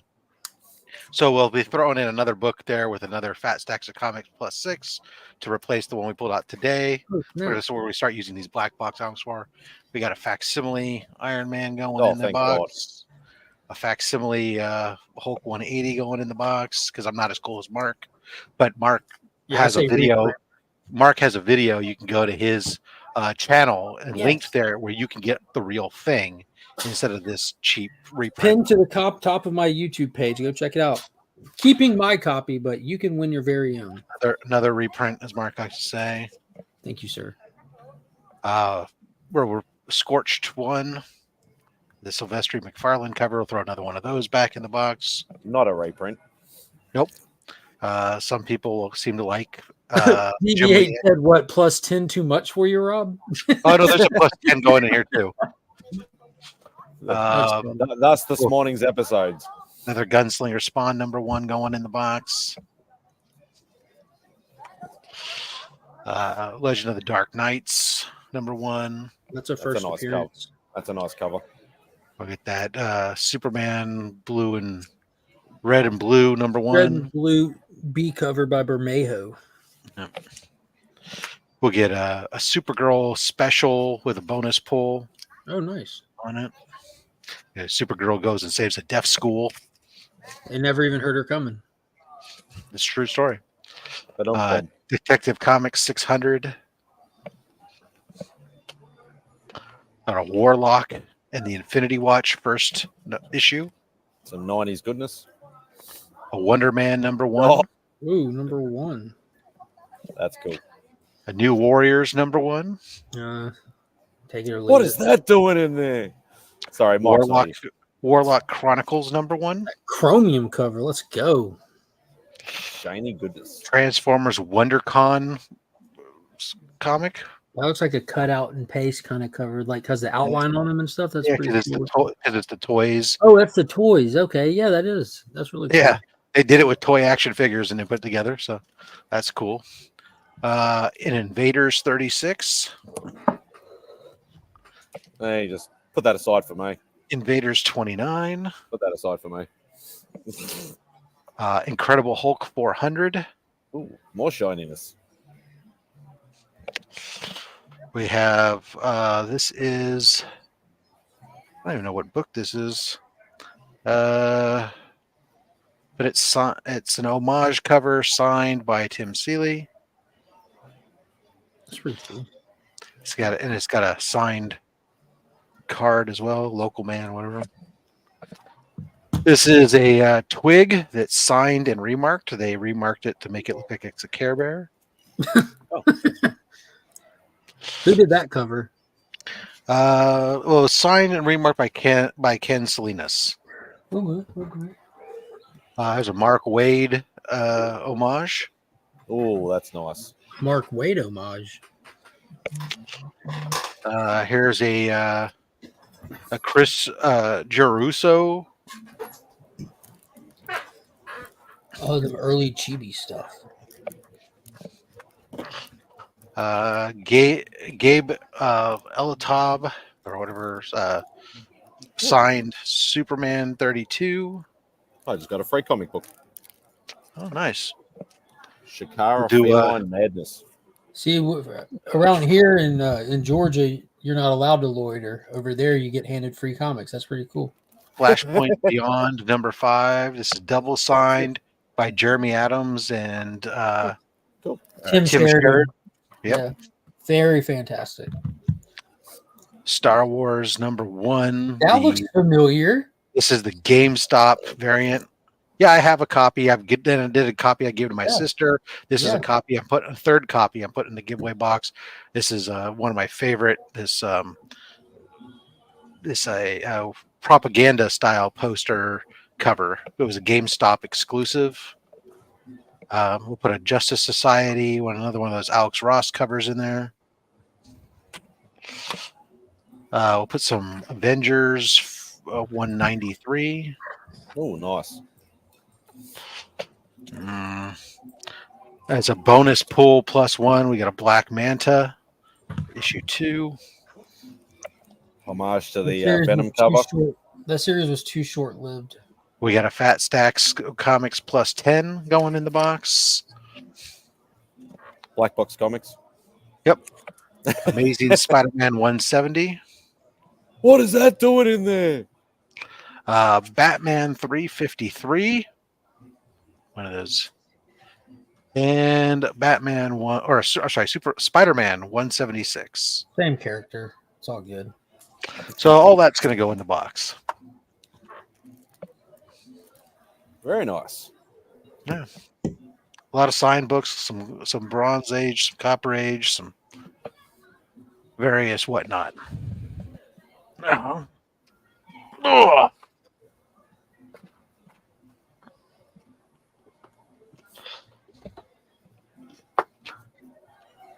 Very cool stuff indeed. Yeah. Oh, what's that? Karate Kid. Actually, I've seen a few Karate Kids floating around. Few Johnnies. Oh no, No, this is, not comics. I mean cosplayers. oh, I said this is a different Karate Kid. This is DC's Karate Kid Ah, from the Bronze Age.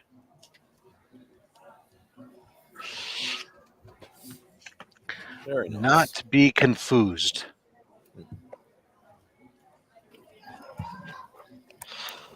That's what I say. Some Sandman. So when are you drawing my Hulk 180, Mark? End of Jan? What is it? My Hulk 180 is when are you drawing that? You and DJ drawing that? End of January? First week of February, Ah, yeah. first week of February.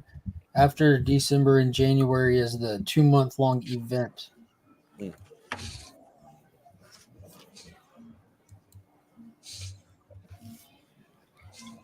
I approve of that joke.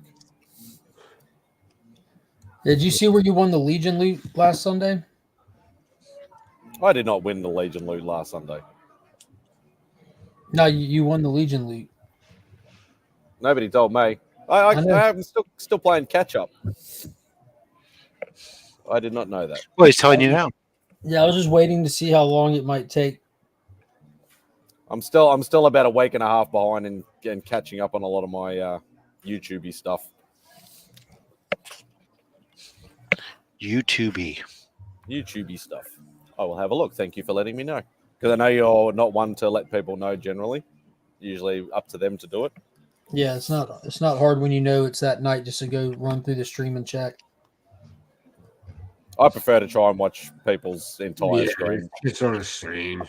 Yeah, fair. I'm not one of those assholes who will just, fast forward to where the wheel is. I'll actually try and watch the whole thing.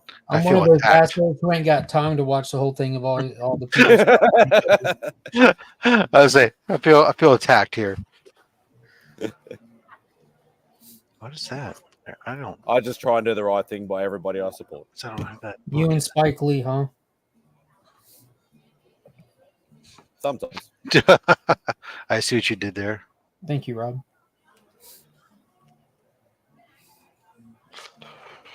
Do do do do do do do do do do do.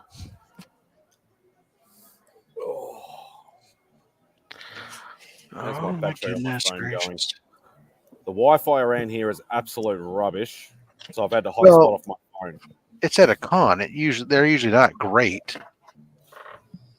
Well, that's the thing. Like the Wi-Fi was like, I get full bars on the laptop, but it was still very jerky. Oh, you know what else is pretty jerky? Jerky. Marriage. Me.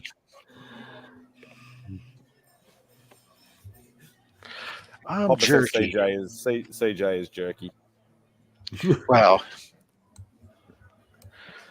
probably. Yeah, I'm the same DVH. I try and watch as much as I can, but it's just time constraints. There's a lot. There's a lot out there. Yeah, there's if you can watch some of it, then that's all. That's what you do. I generally try to catch everybody because in my evil layer, right? Not to promote, but go ahead. Working in there. You spend an hour promoting already. Keep going, my man. Yeah, because if questions get asked, I'm happy to answer. But in this case, hey, you're worth it, my dude. Keep going. In most cases, like while I'm working on something, like I'm not interested in music. I just like hearing people talk. So you'll catch anybody on my I do that while I'm working too, because working with animals most of the day, I'll just have shows playing and streams playing, or catching up on one thing or another. Like catch up on wrestling. I'll literally have wrestling playing, but I won't be watching it. I'll just be listening to the commentators, but just having that extra noise just, I don't know, helps me focus because my brain's not wandering to 1,000 things. That just stops my brain from wandering, and I'm focusing on what's in my what's in front of me when I'm working on. I didn't realize I still had this guy's still in there. Alpha Flight number 1. Yeah, I could have sworn you'd given that away, unless you might have had multiples.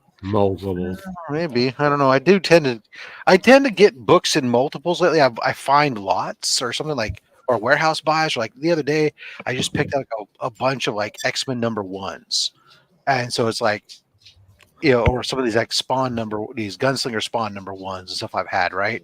Or X-Force number 1. Well, that's a little bit different one, but like, I get them. And it's like, okay, hey, I get them at like $2 a pop, and I get a stack of them, and then I can give away. They're cool books, they're number 1s and whatnot, and it's like, hey, I can throw that in there.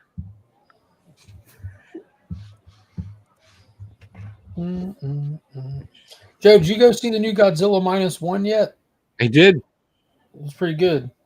And when I say pretty good, it was so fucking enjoyed amazing. it, and I took my daughter to it, and we severely like crazy story, right?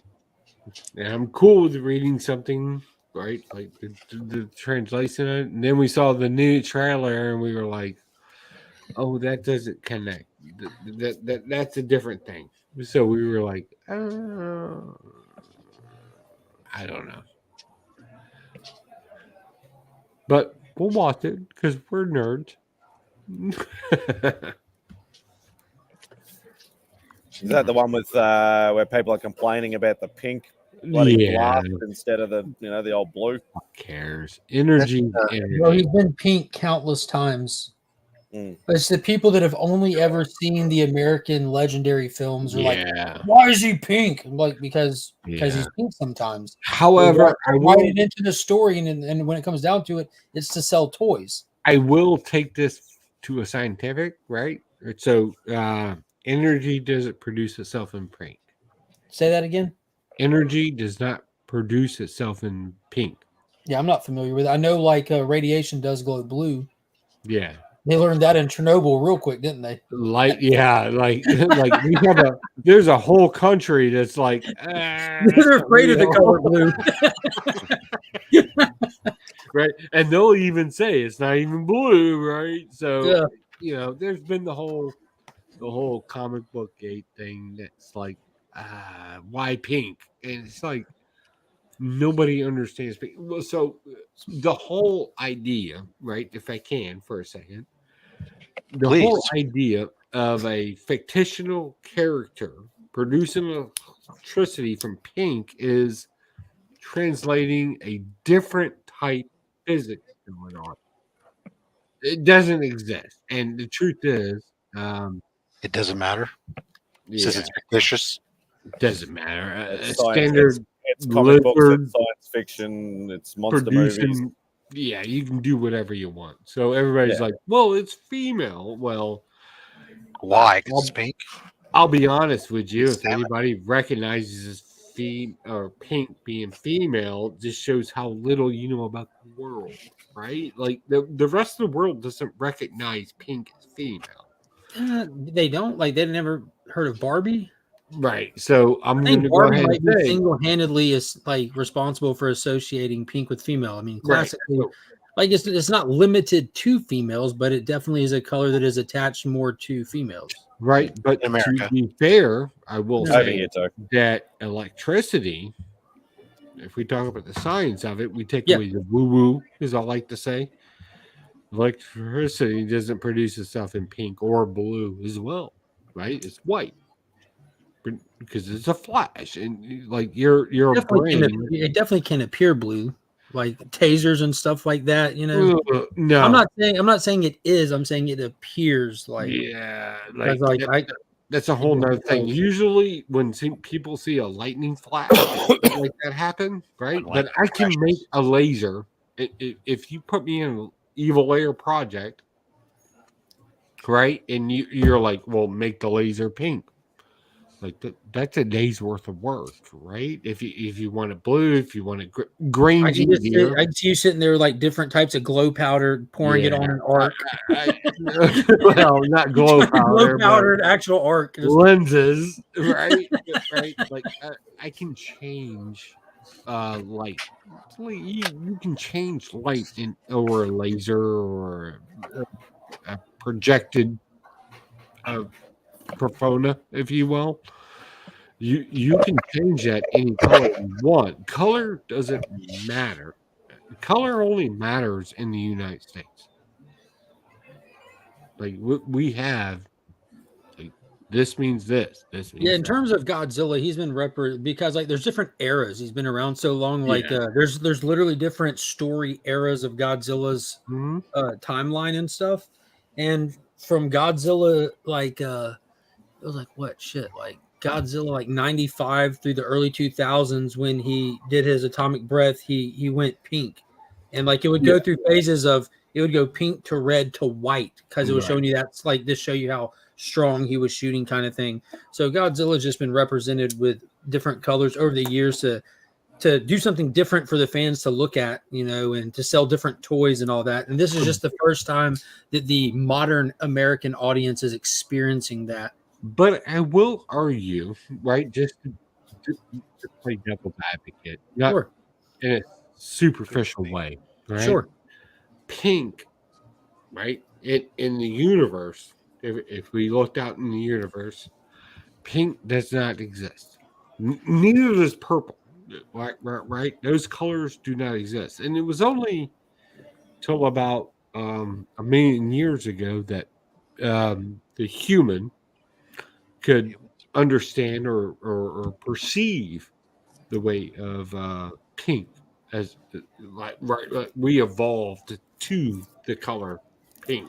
Would you call magenta pink or hard separation? I would call that whole spectrum, the whole spectrum of what we would consider pink today. There's a whole planet that's magenta. Right. You're absolutely right. And that was only discovered recently in historical industry. But if we talk about human beings, you're talking about human beings evolving from. So I'll give you an example. I think like the first sexual. I think the pink was first discovered by humans during the first sexual encounter, right? No, it's actually worse than that. Neanderthals could not even understand the color blue. Like how do you know that? We know this through the retinal scans. They were colorblind or color limited? No, they weren't color limited. It just didn't exist at that point. Like if you look at a blueberry and you tell me that's blue, you would be wrong. That's actually purple. I mean, I wouldn't necessarily argue that they're super dark, but I'm saying I don't understand your point. You're saying colors didn't exist, or they're optically limited. Blue didn't exist. The color blue in its spectrum didn't exist. So there were no animals that had the color blue attached to their. I think that you might humans could not distinguish this color, which is blue. Well, humans looking like if no human ever existed in the history of this planet, but everything else of that color still existed. No, it didn't exist. Without being labeled. You only understand that color because of your ancestor. This color is the existence of a color is not limited to my perception of it. It exists independently of me. Yeah. We just apply labels to it. It still exists. It wouldn't be called blue, but it's still there. So if you were able to, interesting fact, if you were smarter, all of us were smarter, right? You could understand this color in 7 different shades. And there's only 2 animals on our planet that can understand that. Huh? Yeah. No, I can't understand you. That's You're not saying "huh" like you made an awesome point. You're saying "huh" like you're gonna have to reiterate. No. All right. So our visual rectal, the way we see the world, right? This is interesting. we're only limited to a certain spectrum of color, Yes. Sure. right? Our eye. We have animals, but so this is our spectrum. We have animals on this planet that can go boom. Yes, Right. and See then the some same that colors go that you see. Yeah, then some that do less even. Like dogs see less than us. We see more colors No, than them. dogs do not. That is a common myth. It's not a Dogs see color. I didn't didn't say say they don't. I didn't say they don't see color. I said they Right. see less than us. They have a No, smaller. they do spectrum. not see less than us. They're actually Okay, their I'll trust you on that. rectal scan is higher than us. I don't know who's scanning their rectal. They can see movement, and the way that they see movement is through color. We're not When we talking- see Ocean is independent of color. movement. There is a comic book that is out there. Fantastic. So Four. to Joe, just as somebody who, for a living, for a long time now, I've worked with animals, specifically dogs. Our eyes have 3 separate cones in them that help to perceive the different spectra of light that we can see. Dogs are limited to 2, and that's why they see. That's why they see less. They see less colors than us. Color does not direct to cone. I'm not saying That's a it myth. always does. I'm saying that's for their case. That's why they But actually see their perception less of the colors than we brain, are. right? Cones just receive information. Dogs can't see red. The brain, you're absolutely right. And who I know. cares about red? Well, being But- that there's only 3 actual colors, Joe. But hold on. There's only hold on. 3 colors that exist. That's No, because we know this from the other spectrum. we know this from the other spectrum. Dogs can see colors because they can watch a television. That's light. That's just the ability to see that light. has nothing. That's not what we're Right, talking right. about. That's So changed the what- subject here. So no. Your perception of that light Hear is me different. out. Hear me out before you want to do the vice log things. So if what takes in light, the cones take in light and they are able to serve the difference between purple and violet doesn't matter to a dog. It sees it in its brain differently than we do. Like, come on, like you have to understand this. You've seen this. I understand what you're saying. All right. It goes back to where this all started. Like how, pretend that this is the human's perception of the It's not a false start. It's a real start. You You said mentioned false start. That's a I real didn't say start. false start. It goes back to where we started, like where you said the human's perception of the color spectrum is right here, for example. But there's animals out there whose spectrum is wider, who can take in more of the spectrum. And all this is saying is there's the other animals. There's us, and then there's a dog, which is even less than us. Right. It's a So sliding scale all through the animal kingdom. Dogs can take in more light than us. I'm not talking amount of light. We're talking I about am. the colors. I know you're And this changing is where you're subjects. missing me. I'm not They can missing you, take- buddy. Hold on now. They can take in more light than us. Therefore, they can discern more colors than us. The dogs can see more than we can. Color is independent of the perception No, of things take are out light. color. Hold on. No. Color is representative of light. Period. Like that's a Google search. I'm searching. Hold on, because Well, I just why don't you just put something. I just put something. according just to Google, according Google to dichromatic vision. That's what the dogs. VCA hospitals, I don't care human about eyes VCA have 3 types of hospital. cones that can identify combinations of red, blue, and green.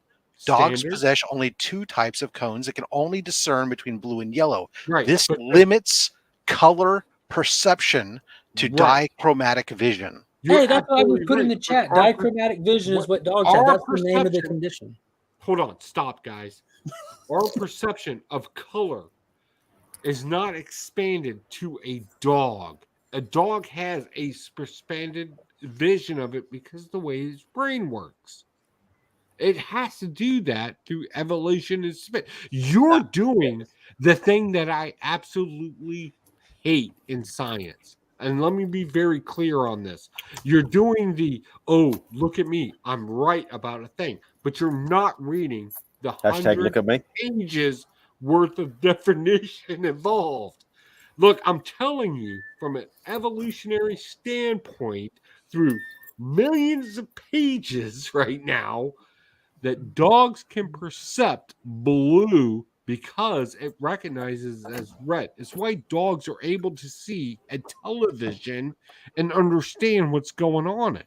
Joe, Like, you think that people who can only see in black and white have full like color limitless cannot watch television? Is that what you're saying? No, they can watch television, but they see it in grayscale. Yeah, and dogs see things That's a type of and color, but not red scale. Dogs see color. They can watch television. Yeah, they're dude, not. Yes, they can watch television. They can watch anything in the world they want to watch, and when they watch it, they get no red at all. No, is no, the no. only point You we're don't making. get to do that. You don't get to ignore your Smoke basis bomb, Rob. argument, which is wrong.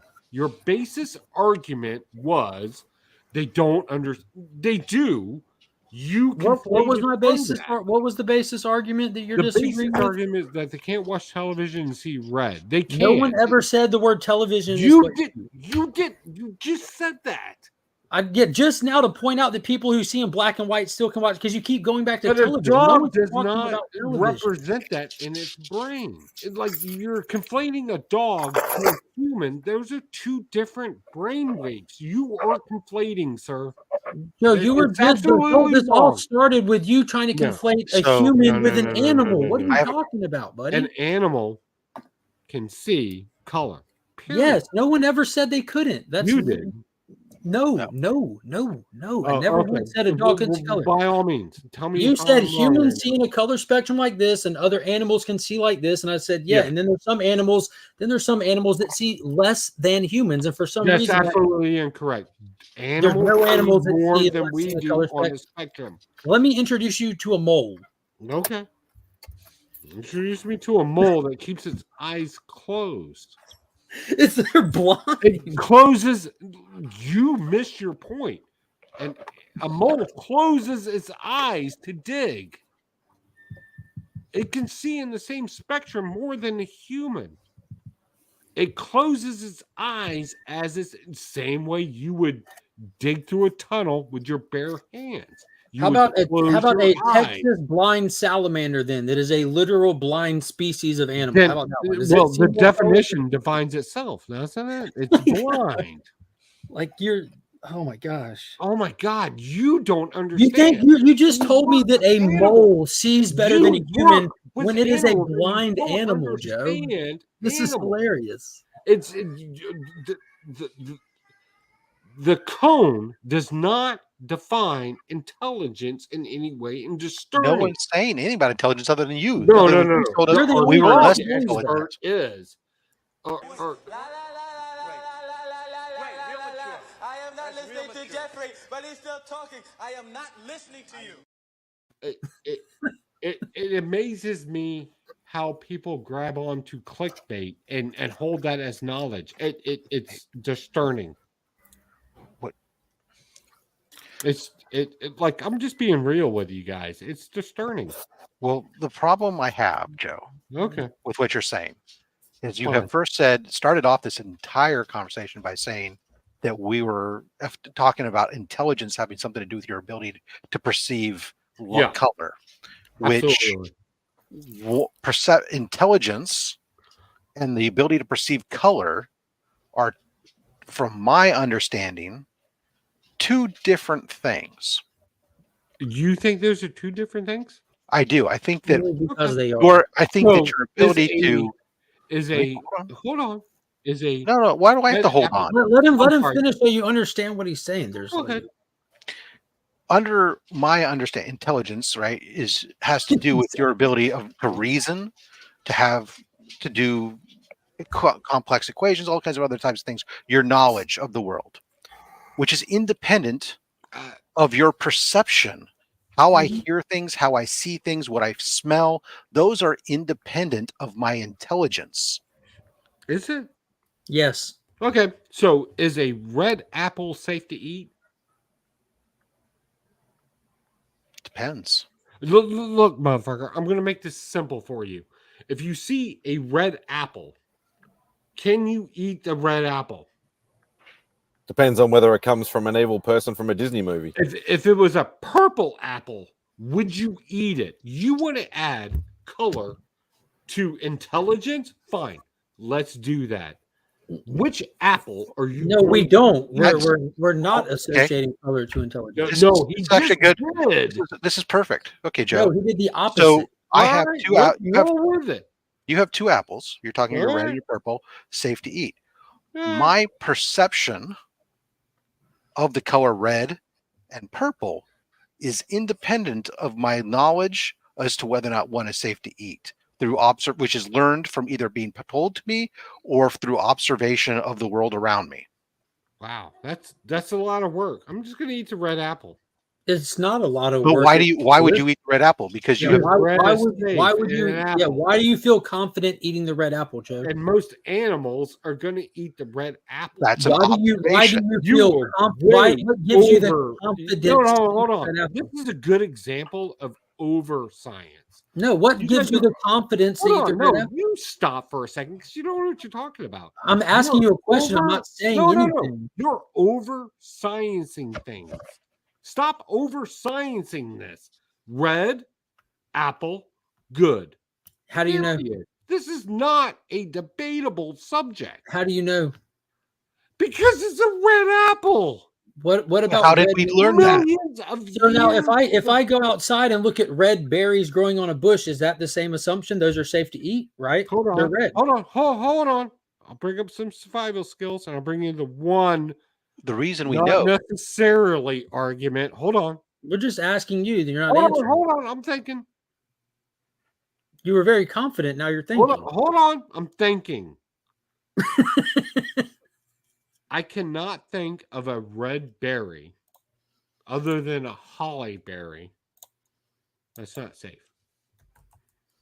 So there is one aspect, the 1%. Congratulations, you brought up the 1%. That's called natural selection, by the way. Yew berries, bittersweet, lily of the valley, Virginia creeper.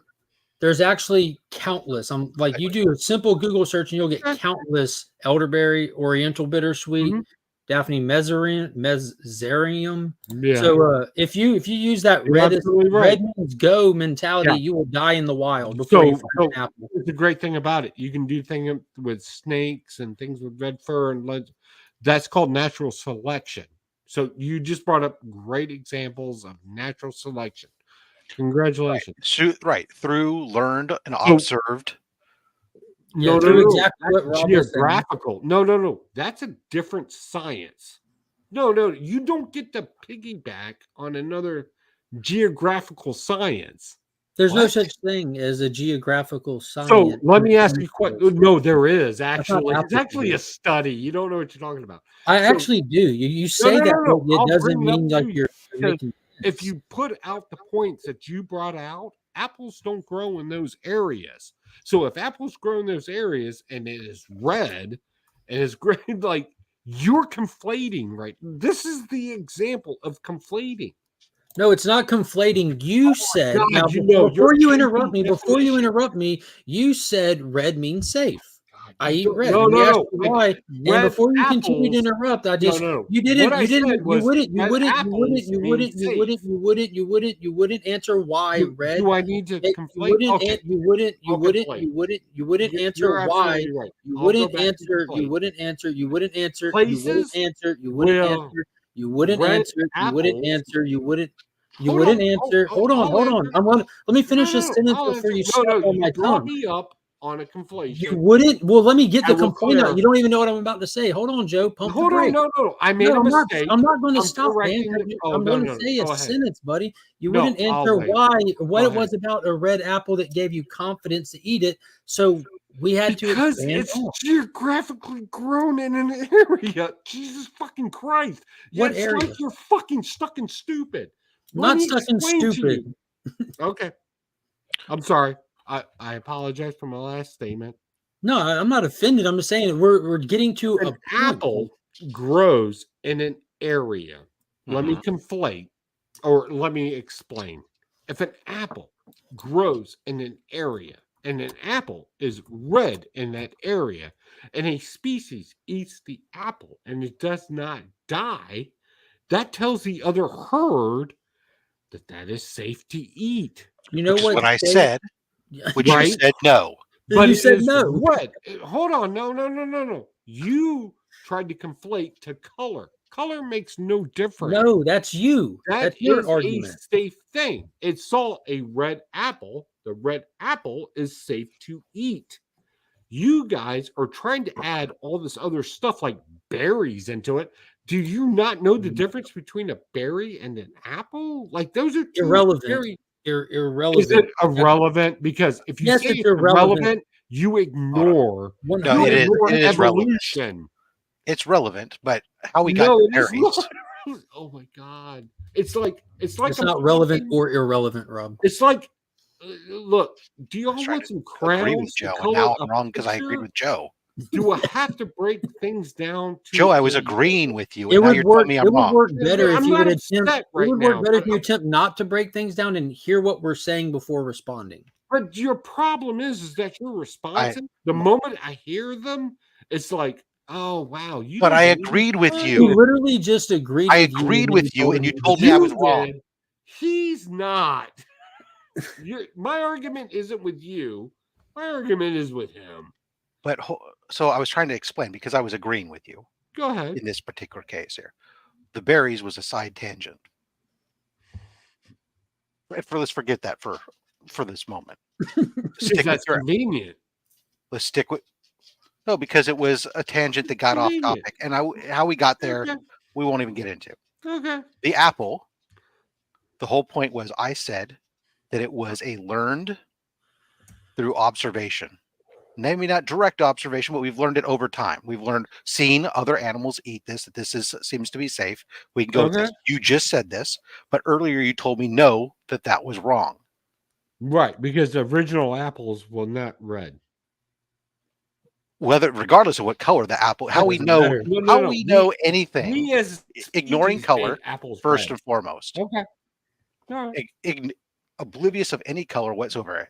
Almost everything that we consume, we have over time learned either through trial and error that has then been passed down, fair, or through observation and assuming that because one animal could try it, that we could therefore eat it, and then learning whether or not that was true or false. One other, right? One other. Keep going with your. I like where you're going, but genetic manipulation. I mean, there are some exceptions, like we obviously never saw any animal. But that's a huge one.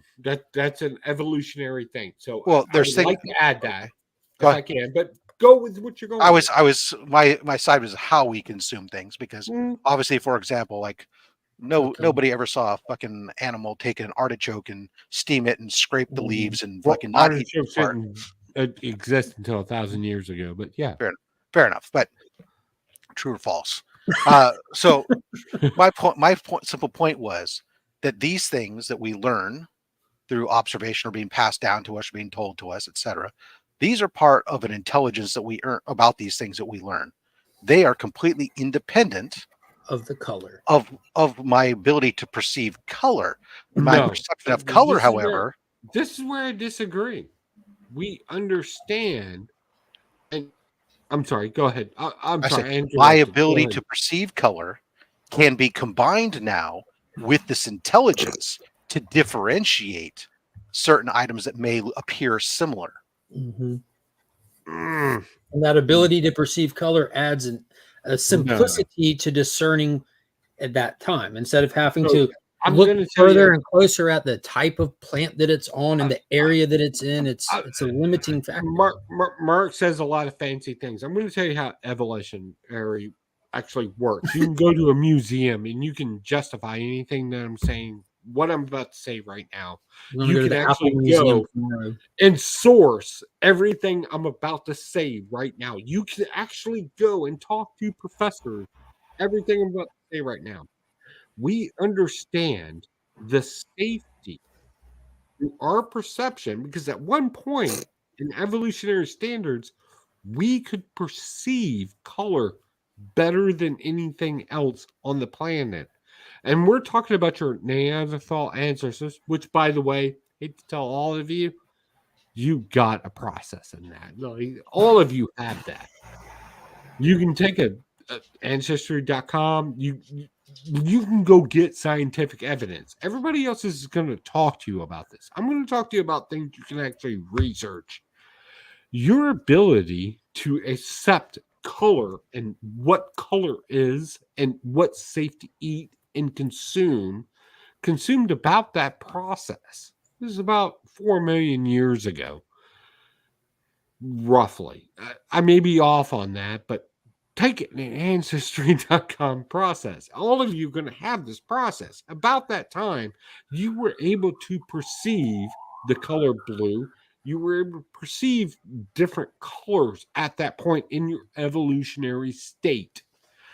Everybody's going to talk to you about what you can and can't do. And the truth is, that's kind of a melting pot at some point. The truth is, what you were able to eat was always a test at some point. And some people grew a tolerance. We can actually perceive people today that can consume QMAC to a certain degree and be okay. And that's a poisonous degree. And it's a very specific grain. The only reason why they're able to perceive this is because of their evolutionary process. The only reason why people know that apples are red and a coral snake is deadly, they're the same hue green. Your eyes can't perceive it. But because the snake strikes back at you, you know that's bad. And because the tree falls off of a tree, it's good. You learn this over, like, I can't tell you how smart of a species you are and you have grown. The problem is people are going to tell you that you're kind of fumbled your way through it. And the truth is, you as a species have done very well for yourself. And listening to this shit makes you stupid. Just take a science class. Period. So far, you haven't said anything that I disagree with. And I'm still not understanding how color. You also didn't say anything on the topic. There's only 4 animals that can perceive color different than you. 4. Like, I don't understand. My uncle is one of them. I don't understand. A dog is the second one. We established that. No. Dogs are not. They can't perceive color better than you. Look, you didn't say better. You said a mantis shrimp. A mantis shrimp. They understand color different than you. That's a different process. Listen to me. They perceive color different and understand it different. No. You're conflating perceive. I'm not conflating perceive. I'm using the definition. Like, oh my god! Or I'll make this easy for you, Joe. You can go to any museum. You can take any science class. You can have a professional, and they will tell you exactly what I just said. See how easy that is? Just go take a science class, Joe. I've spent 12 years as a scientist, and I got a dog groomer explaining how to works. You have, you're a scientist. Listen to me. We're doomed. And let me be very clear. The difference between understanding something and perceiving something in the back of the brain are 2 different things. Yes. Correct. That's been my point all night. Correct. Yeah. Now you're catching up. A dog cannot make that connection. Period. Species cannot conflate those 2 different. So when I say a dog understands color, it doesn't mean that it sees the color, but it perceives it differently on the back end. Yes, we've been saying that. We agree. Mm-hmm. Yep. And I got a dog groomer over here explaining to me. No, you literally just caught up with exactly what we've been saying, Joe. Well, wait, let's stop because Joe agrees with us now. Joe so we're good. Agrees all right, with us. cool. Fuck, no, Yes, you literally just did all of that to loop back around to say what we told you. No, I understand. This is the gift of gab thing. No, we do not agree. This is the gift of beer thing. You and me do not agree on this subject. No, you're just dead set on disagreeing. Like it doesn't matter when we say the same thing or not. Before. You're just we do not agree. To disagree at this point. I'm going to tell you right now. The way dog perceives colors I promise you, you do not understand. The reason why I understand you do not understand is because science doesn't understand it. There is no reason for a dog to watch a television show and understand what's going on. And we don't understand that in science. But Mark's going to explain to us how it does. Like, fuck off. What the fuck are you talking about? Like, I've never once said a dog watches a show and understands. You're stuck on this. You're right. This was called a metaphor, and you took a metaphor as factual because you don't. No, you just keep saying it like there's some kind of point. I'm just saying, man. Maybe you should tell my. I'm just dogs don't perceive the color red. That's all that was said. And like for some reason, dogs understand red. They understand red all day long. Dogs can't take in the color. Dogs understand red. They understand red because it leaks out of a body. Like they understand that. Holy shit! Oh my God! People are talking about Blade. Worse things out tonight than vampires. Like what? Like me. Dogs understand red.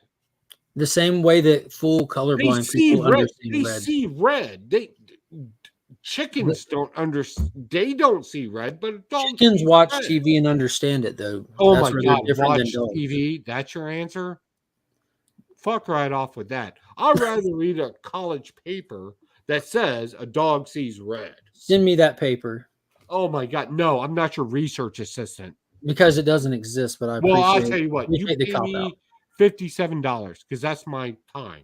I'm not going to give you shit. Well, I don't know. Jesus H. Christ, Joe, go to. I'll tell you what, I got a better idea. Why don't you just keep telling me what to do and see if that works for you? Because, like, legit, I won't tell you what to do, but I would recommend watching this conversation back and checking where the disconnect is at a later date because we've disagreed and agreed, and you've disagreed with us the whole time, no matter where we see red. If chickens see red, a dog, like the retinal scans are the fucking same. I don't know what you're laughing about. Like, sorry, Rob, I didn't say that. It's like there's a stuck in stupid right now. Like they haven't adjusted that much. And hey, Joe, what is that? Process. Instead of continuing, can you break this down for us? What we're looking at? What I didn't share that, by the way, but I'm just asking because you're the scientist. You know about dogs. I know material sciences and processes. So I'm going to look at this right now, and I'm going to say this is another Viceroy thing that came out through a bullshit site. Because if a dog doesn't understand bleeding or red or leaking from something, I'm going to call it bullshit. See, and I think that's like just backing up and calming it down. That's, I think, where the conversation, for some reason, you're disconnecting from what you're looking at. It's showing you. It's showing, wait, homie, just wait. I'm looking. I want you to look at the source before you tell me how wrong I am. Wait one second. Fucking Chewy. Nobody. Chewy. Nobody said for 1 second that a dog doesn't see blood. Everyone who has vision can see blood. It's a matter of what that blood looks like. Are you someone that is fully colorblind and can only see in black and grayscale? You still see blood. You understand that that's blood, but you don't see it the same way that someone who's not colorblind would see it, right? You want to tell a scientist because you want to point that out like it's something major. So let me make sure I understand what you're saying. You threw up a legitimate scientist that's legit in material sciences, and you threw up something by fucking Chewy. Again, let me repeat. I didn't share that, dickwad. Fuck off. I didn't put that up on the screen. Joe, I shared it. It came from Pet MD. The fact that Chewy sponsored is irrelevant. Don't care. Jesus. Are you a scientist of veterinary science?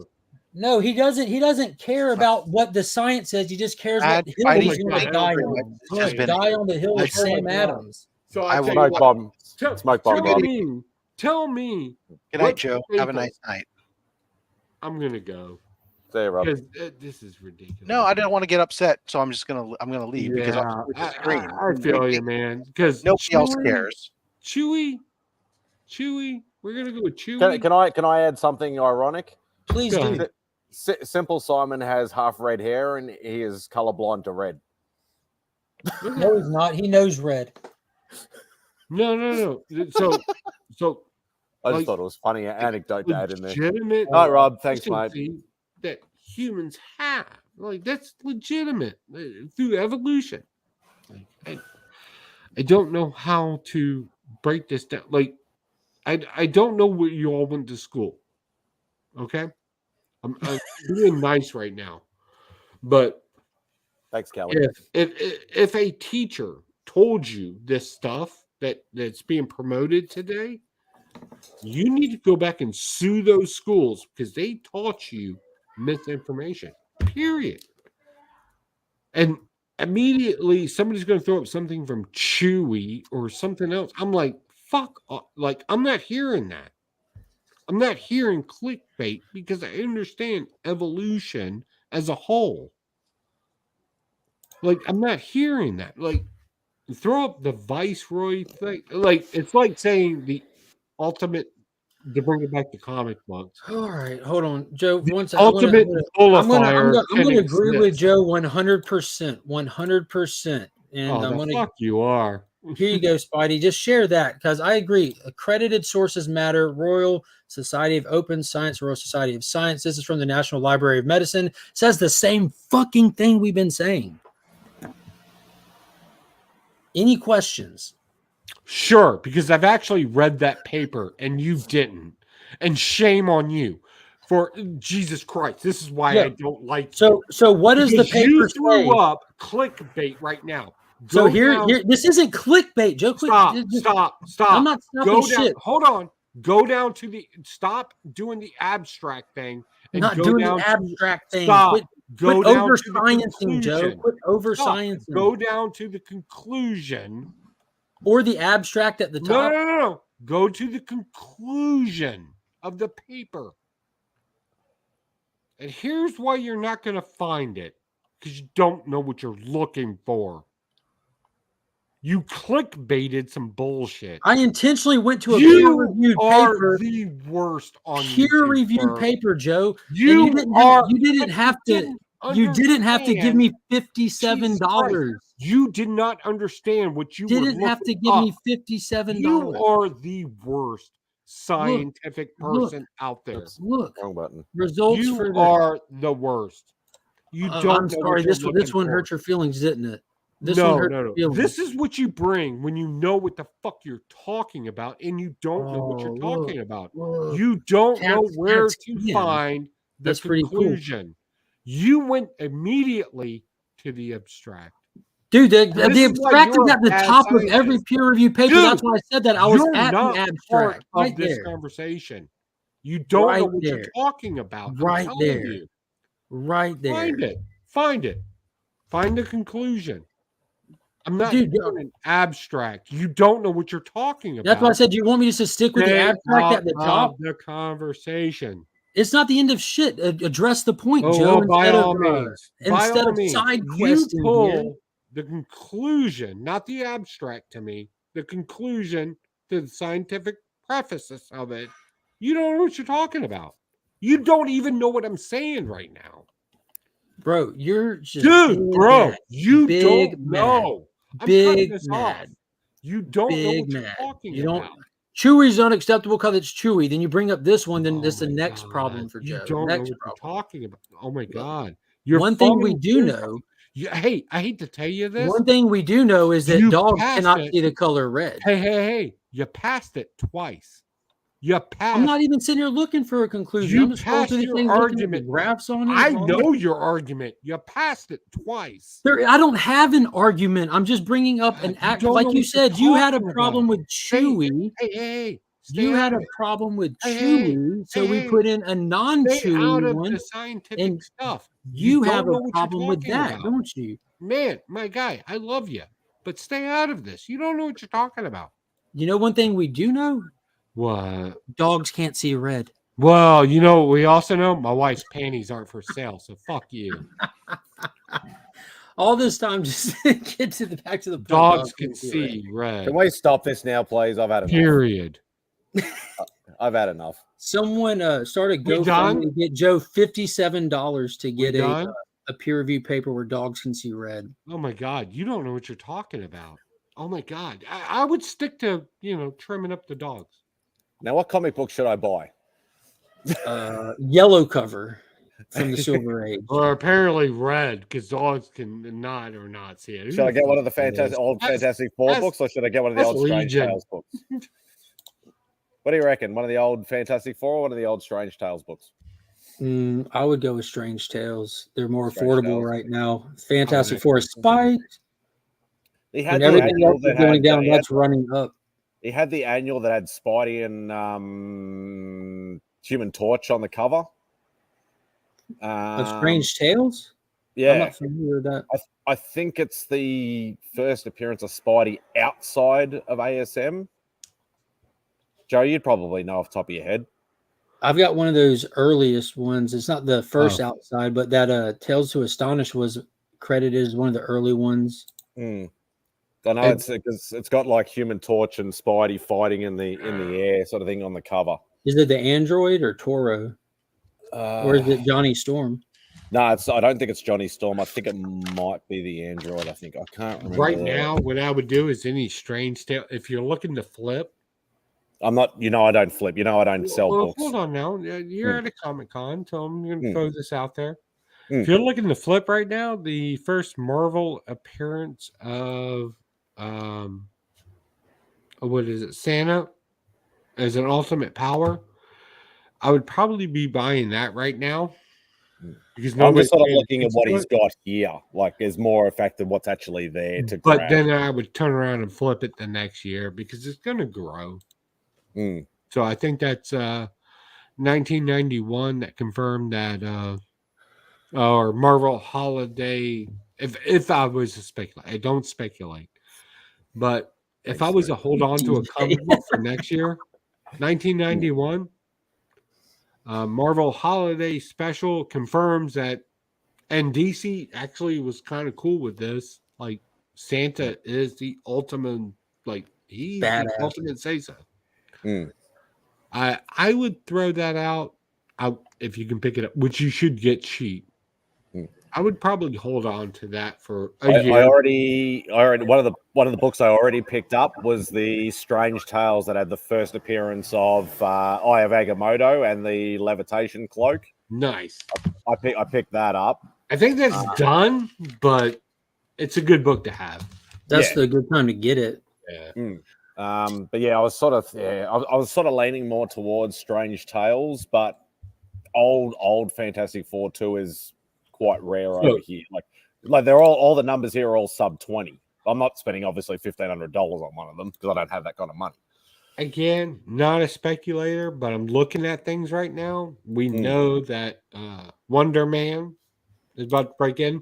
I would not get into the Avengers 9 because that doesn't deal with him in Hollywood. I would probably deal more. I still want that book, but he hasn't got it here. I would too. Yeah, like I would keep that as a collector, but I would keep that more into his solo series because I think that's the one that's probably going to pop. But for all the my 90s, he collectors- didn't do a solo till the 90s, didn't he? With the one with the Hollywood cover. I do actually own that. I would probably keep that till 4 days after the initial movie. Like I would put that on eBay and me like, here's the script, here's the movie, here's the release date. I'd probably pop that out. I wouldn't hold on to that comic book. And as you know, unless you're a collector. If you're a collector, keep it. Yeah, and I don't sell anything. So it's more just, and I've mentioned this before. It's like when I come to these cons and I have money and I want to spend it, I'm just like, I want to buy what I think is best value for money that's physically here that I can pick up today. An impulse buy, but it's still a calculated impulse buy. So I'll ask this, and I'll put this out there to the community. What do you all think about Superman's Christmas Adventure first appearance of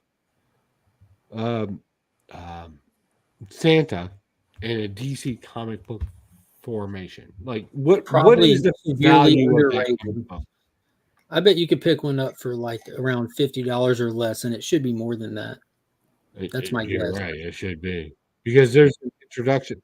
If we follow the comic back formation, right? It's the origination of two villains. Who else is in it? I'm not familiar with it So in detail. I'm gonna throw it again. This is why I want to do this kind of thing, right? So there's two impersonations of a Grinch type character and a Mingle type character that kind of go out there. It has a heartwarming story to it. It's a thing. It's from 1940.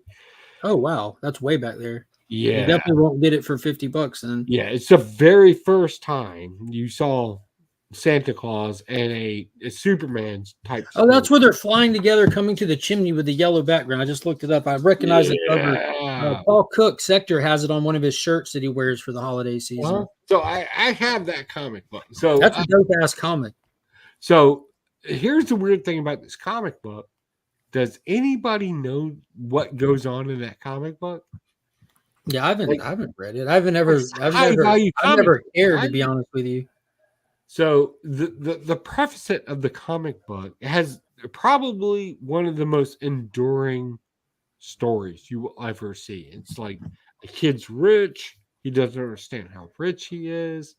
There's some douchebags that want to destroy Christmas. There's a thing that goes on in there. I just pulled it up. And I'll be honest with you, when it like we argued science tonight. So like you saw that happen. Where I always lack and where I generally like I'm kind of hardcore in the science thing. Sorry for everybody out there. But I'm always more I don't know, fluid to the emotional things, right? So these kind of stories kind of resonate with me more than so obviously Santa at this time of year would resonate a lot more. Well, hold on, a short story. I'm Jewish, so yeah, I know that, but I'm just saying. but I get the spirit of Christmas and everything out there, and so what is this kind of stuff mean to the community out there? If there's a comic book story out there that has something to do with Christmas, and you're like, hey, that hits me right in the heart. What is that? Would you please let us know in the comments? Yeah, the two bad guys are Dr. Grouch and Gloomy Killjoy. Yeah, right. Trying to sabotage Christmas. This is a really short story too. What else was included in that issue? It's a 28-page story. There's a lot of advertisement. So it came out as a promotional. Okay, that makes more sense. So there's a lot of promotionals in it. But if you break down the story, it's about 17. Yeah, you get 16 pages of actual content. That was the book I was talking about. Sorry. I don't think I recognize that one. It looks like he's about to leap onto a horse. Christmas story for you? No. I was trying to find the one that I was talking about. That's Annual 2. No, it's the first team up of Human Torch and Spider-Man. Look, I don't care if you're celebrating Hanukkah, Ramadan, or Christmas right now, right? They all have the same message, right? So what story resonates to our community right now? Like, what is the thing that says it's a 9? I wonder about our community. Like, you read Hitman, didn't you? Yes, I did. As a young person, sure. But hey, like, I don't know. Maybe I'm getting older. Oh, that's a great storyline. His whole family tree gets demolished. But if you had to relate a comic book, and I want you to put this in the chat, right? Not to take over the chat. This is Spidey's chat, but we've argued a lot tonight, and I think we all still love each other at the end of the day. Mm-hmm. But what I really want you all to focus on is that time, right? And if we had to share, right? We have the kid in our community or our family maybe needs a little bit more love. What comic book would you be like, hey, look, I'm super fucking awkward. Read this. Because I know most of you motherfuckers out there are awkward. What would you do? Like, what do you Be a do? social butterfly. Or present this story as your own Christmas story. This is the time to think about it. Are you asking like Let what us like know. comic story resonates to us around this time of year? Yeah. I don't know. I've never really thought about that. Like, every year we read holiday themed books that are kind of relevant to that year. Like Not yet. They haven't put a single one out yet. DC's don't hold that. That thing is. DC's Oh already- my god. DC's already started with the miniseries actually, but they typically on holidays do the oversized one shots. Yeah. That's coming out next week. So for the actual like the par for the course Christmas book that's just like all the Christmas feels. This is actually a little mini series, and this is a rub and sniff cover where if you rub it and sniff it, it smells like peppermint. I don't know how they did that, but that's really cool. I've been huffing it all day. As long as it doesn't smell like Santa Claus's ass. That's the main thing. Explains a lot. His ass smells like peppermint, Spidey. That's the curveball you weren't expecting. We cannot verify why it does. That's science that's out of any of our reach. Like I'm smelling it. The only thing I remember is, and I don't know whether it's a Christmas story or not, is because I know because Beck has the book. There's a Spawn cover with Spawn on the front with a big Santa hat on. But I don't know whether the story is actually a Christmas story or not. I just like the cover. Coming back to help. All right, so what do we got going on in the chat? What are people saying? Lobo versus Santa is the only one that dropped so far. That's just like a knockdown fight. I'm sorry. Bless you. Yeah, I don't really associate. I don't think like right off the top of my head, I don't have one that really stands out as like every year comic books. I'm sorry. I don't know why that's happening a lot. I apologize. But like if we were talking about Halloween, right? Oh, we'd be blowing it up. Zombies, everything else. Talk about 4th of July. Like for me, it's definitely Batman Long Halloween. Despite it goes through every holiday, the title just always takes me back to that one, and it was just so damn good. Right, but if we talked about like 4th of July, right, the newest whatever story. So, like we're at a preface where we can decide, like what best Christmas, like what is the worst of us that we want to make better? Because New Year's is right there. My New Year's resolution is to not pretend like I have New Year's resolutions. I do it every year, and I knock it out of the park. I knock it out of the park. I've never failed yet. Fair. I don't make them because I never stick to them, so I don't bother anymore. Yeah, same here. I don't make them because I have a New Year's resolution. So how many viewers do you got right now? 13? So I'll give you my New Year's resolution. We have a little surprise in our family here at the Pocan Joe house. My daughter's pregnant. Congrats. Congratulations. Right? So I thought about this. At first I was kind of like, help me out. I was kind of like you need to change your name to Pappy Joe. Who's gonna die? Happy Pocan. No, I didn't go that. So we got this information, and I looked at the Newly family, and I'm like, well, we got two options. I can either be the coolest grandfather ever, right? Or I can be the it's a kid that exists. So what we've decided to do is I'm a big component of always being natural and honest with people. So our couple of projects for the next year are going to be, hey, this is how you build a thing for like it. I don't know if people understand YouTubers, but like when life changes, your YouTube channel changes.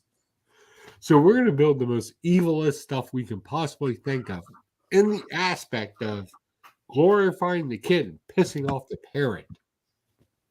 You get to start rocking the toy sections in stores again without people side eyeing you. Yeah. Well, nobody ever, because I have nieces and nephews. So I don't know if people know this. I have a niece and nephew, and we have a mafia going. I've convinced them we have a mafia going on, and we allow other family members in. Like we vote on that. It's legit. We vote on that. So the rest of them have been voted in after 5 years. And this new one's like, all right, we'll let this kid in. Like, I'll be honest with you, the oldest one was like, we'll let this newest one in, but it's an apprentice. And he's 12 years old. And I was like, I couldn't be like, my heart, tears ran out of my face. I was like, I couldn't be more proud. I'm just surprised you didn't rock up to the boyfriend / husband's husband or boyfriend. No, he's a husband. We bought them a house across the street. Oh, okay. So it's husband. I was gonna say if it was boyfriend, Yeah, I'd be more like I'm Joe's keeping an eye gonna, on that. I'm keeping an eye on that motherfucker. yeah, Joe's gonna rock up with a rocket launcher and shove it in his face. We made and here's how you know you have a good grandfather, folks. We made things extremely clear. I know that sounds vague, but you do. You lay down the law early. Yeah. Somebody Stay unpredictable. He knows, like he's been to the so just to be transparent, right? I'm a transparent guy. He's been to the shooting range. He knows what I am and who I am. He's seen my businesses right out. He knows Evil Layer Projects. He knows I'm a comic book nerd. Like there's no secrets. And then he saw the other side of me. The hunt stage side. It's like, hey, you married my daughter? And he's like, yeah. And I was like, yeah. You military? And he was like, yeah. And I was like, see, you know how this works. And he's like, hey, Pops. Yes, sir. I have a feeling y'all probably get along really good. We get along okay. We get along. You don't like to hang out and stuff? No, we don't hang out. That's lame. Well, like he comes, until they moved into the house across the street. He went on deployment. He's military. Mm-hmm. I made him a survival knife. I was like, this is the only knife you'll need. Made it for him. And his buddies were like, can you make this one? It turned into a thing. So God bless him. And I made him for free. Like, I don't charge for that stuff. Guys going on deployment, they need a good knife. I get it. But he's weird. Like he's weird. Like he sees comic books as a weird thing. And I'm like, I don't think you understand. Let me explain the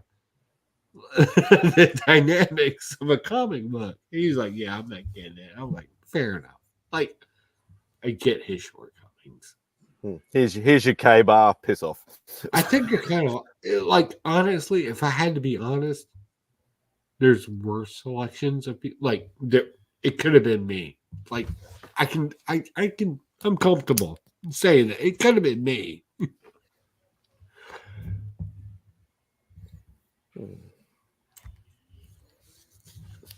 Oh my god, we got a lot of great people at job. We got my buddy Bobby Delgado. Are you kidding me? We got Comic Journey. Love that dude. We got he'll be starting his Insomniac in about half an hour. Yeah. We got this is a new person. I don't know this person. Who is this person? This Clumsy Comics. He's a fellow Aussie. Oh, hey, it's really happy to meet you. I don't actually know which part he's actually from, but I know he's a fellow Aussie. Hey. Oi. Oi. None of that. Oh, am I not allowed to say that? No. That's what it'd be like. It'd be like, oi, none of that. Oi. The bagel. What's going on? Yeah, I don't know who that person is. That must be a Who new. cares? We got Beckerman. I love it. Have you ever hung out with Beckerman? My guy. Hanging out with Beckerman is the most like you do he's the good. nightlife stuff with like Remy and everybody else, like and then you hang out with Beckerman and it's like this is a chill jazz bar. Like you all make love. Like who knows what's going on? Like it may happen. And Bobby, I don't know. Like that if there's a dream to happen, it's to hang out with Bobby Delegado. That dude. Well, you've already done that. Yeah, I've done that a couple of times. I'm going to be honest, and I can't wait to do it again. Him, the Blue Hellion, throwing with Marcus, throwing some Beckerman. That is a treat that I don't think most people understand. So that's all Kansas locals or Kansas City. I don't know. It's Central America, yeah. Good time. Obviously, my geography knowledge of the states is very limited. That was very spot on. The Kansas. You can throw a dart dead center and a bullseye. That's where they're at. Good. Have y'all seen that new movie on Netflix called "Leave the World Behind"? Sandra Bullock, Mashallah Ali. What did you think? Apocalyptic kind of thing, kind of a psychological thriller. What did you think of it? I saw it. What do you think? It was a good one watch. Like just the journey of the story unfolding is all its value really has. You know, the performances are pretty decent. Like it was Julia Roberts, not Sandra Bullock, but Michelle Ali and Julia Roberts' dynamic was really cool. But it was really just I don't know. It wasn't bad. Like I think it opened good with like the oil tanker just to add that level of like what the hell is going on kind of thing. Gives you just enough to make you curious as hell to watch it unfold. I like that they the way that they ended it, leaving it leaving it as open as they left it as well. Cool. I agree. No, I had a craving to rewatch a movie last night, so I did. I watched Lost Boys. Yeah. It's only because I watched some. There was some. I don't know where it was, but there was some convention they did like a 35-year like reunion panel. There was only 4 members there, but that just gave me a craving to rewatch it. So that's what I watched last night. Yeah, I watched it and I was like, okay, it's something to watch. Mm-hmm. It was a passive watch for me. So can we just go ahead and break out the obvious? What do you all think about Godzilla going pink? Is that our thing? Like people are upset about that. Time out, Joe. We've talked about this, and it led us. That's actually what started the whole conversation. I know. So do you care though? Is my question. We talked about that too. It looks awesome. It looks cool. I'll synopsize what we said about it an hour ago. Was the people questioning it aren't familiar with the time era that he was pink.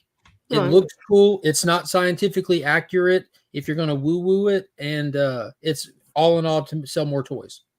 We had a lot of people jump into the room, so I just wanted to go back to not to go down the rabbit hole. Right? as a Godzilla, as a lifelong enjoyer of Godzilla, I'm pro Kong over the two. So you're like the guy to talk to in our community about guys. I'm not. I think that Finn would be the guy to talk to. Like there's it looks really cool. I'm excited to see it. Shout out to breast cancer awareness, like Tate just said. My era that I grew up in, like based off I'm 36, so based off my age, the active Godzilla new release stuff was pink, was purplish and stuff. So it's right there. Like it looks cool to me. I guess my question, not going down a rabbit hole and getting into color. I'll keep you away from rabbit holes. Let's do it. Let's do it. Is the pink aspect of it feminine? I think it wouldn't normally be, but because it's December 2023, it's a big concern for a lot of people, and rightfully so. Not talking on enjoyment factor, but just the reality of modern media. No shit, a lot of people are going to have that first inclination. Like people who are your normies that only watch like the American Godzilla stuff, never like they're not into foreign films, they're not into all this watching old movies and all that. If they see like, all I've ever known is Godzilla lights up blue. Why is he lighting up pink now? Are we doing a whole thing now like that? I mean, that's so much so a thing that South Park just like made like national news pointing it out. Put a chicken in it and make it lame, right? Like, put a chicken in it, make it lame and gay. Like that was a thing. Like that's how big of an actual thing that it is. It's no secret. That has no bearing on stuff's quality, but that is a trend to gender swap and sexual orientation swap, or that's a thing. So I just think it's weird that people would have that first thought, but I had to stop and remind myself what era we're living in. So I guess that's it's a fair enough concern for a normie to think, you know what I mean? Yeah. And then my thing is I'm with Bobby. I don't care.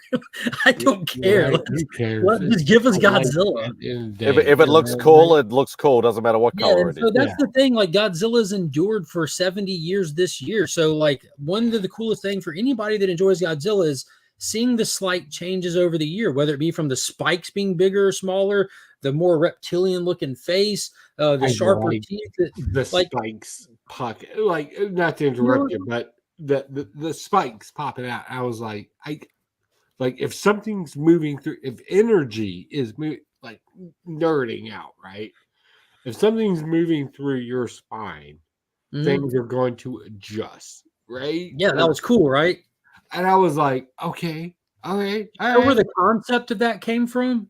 An old school push bomb. I have no idea. You know, the old school, like it's the 1800s again, and we're building a railroad. We got to blow up this bridge, and they wire it up, and they pull the air handle up, and they just push it down to set it off. That basic concept went into the director's head to think, how could I apply this visually to Godzilla just for fun? You know what I mean? So they all come up, and then they push to eject it. I'm like, yo, how cool. The movie hasn't been released yet, and you're very vocal about it. And not to take over MadSpidey channel, but I've always wanted to ask these questions. So you saw -1. I saw your review. Of course, yeah, I saw it opening day. The whole family went. Looking at these two movies as separate entities, because let's be honest, you have to. Right? Well, they are. They 100% are different companies completely.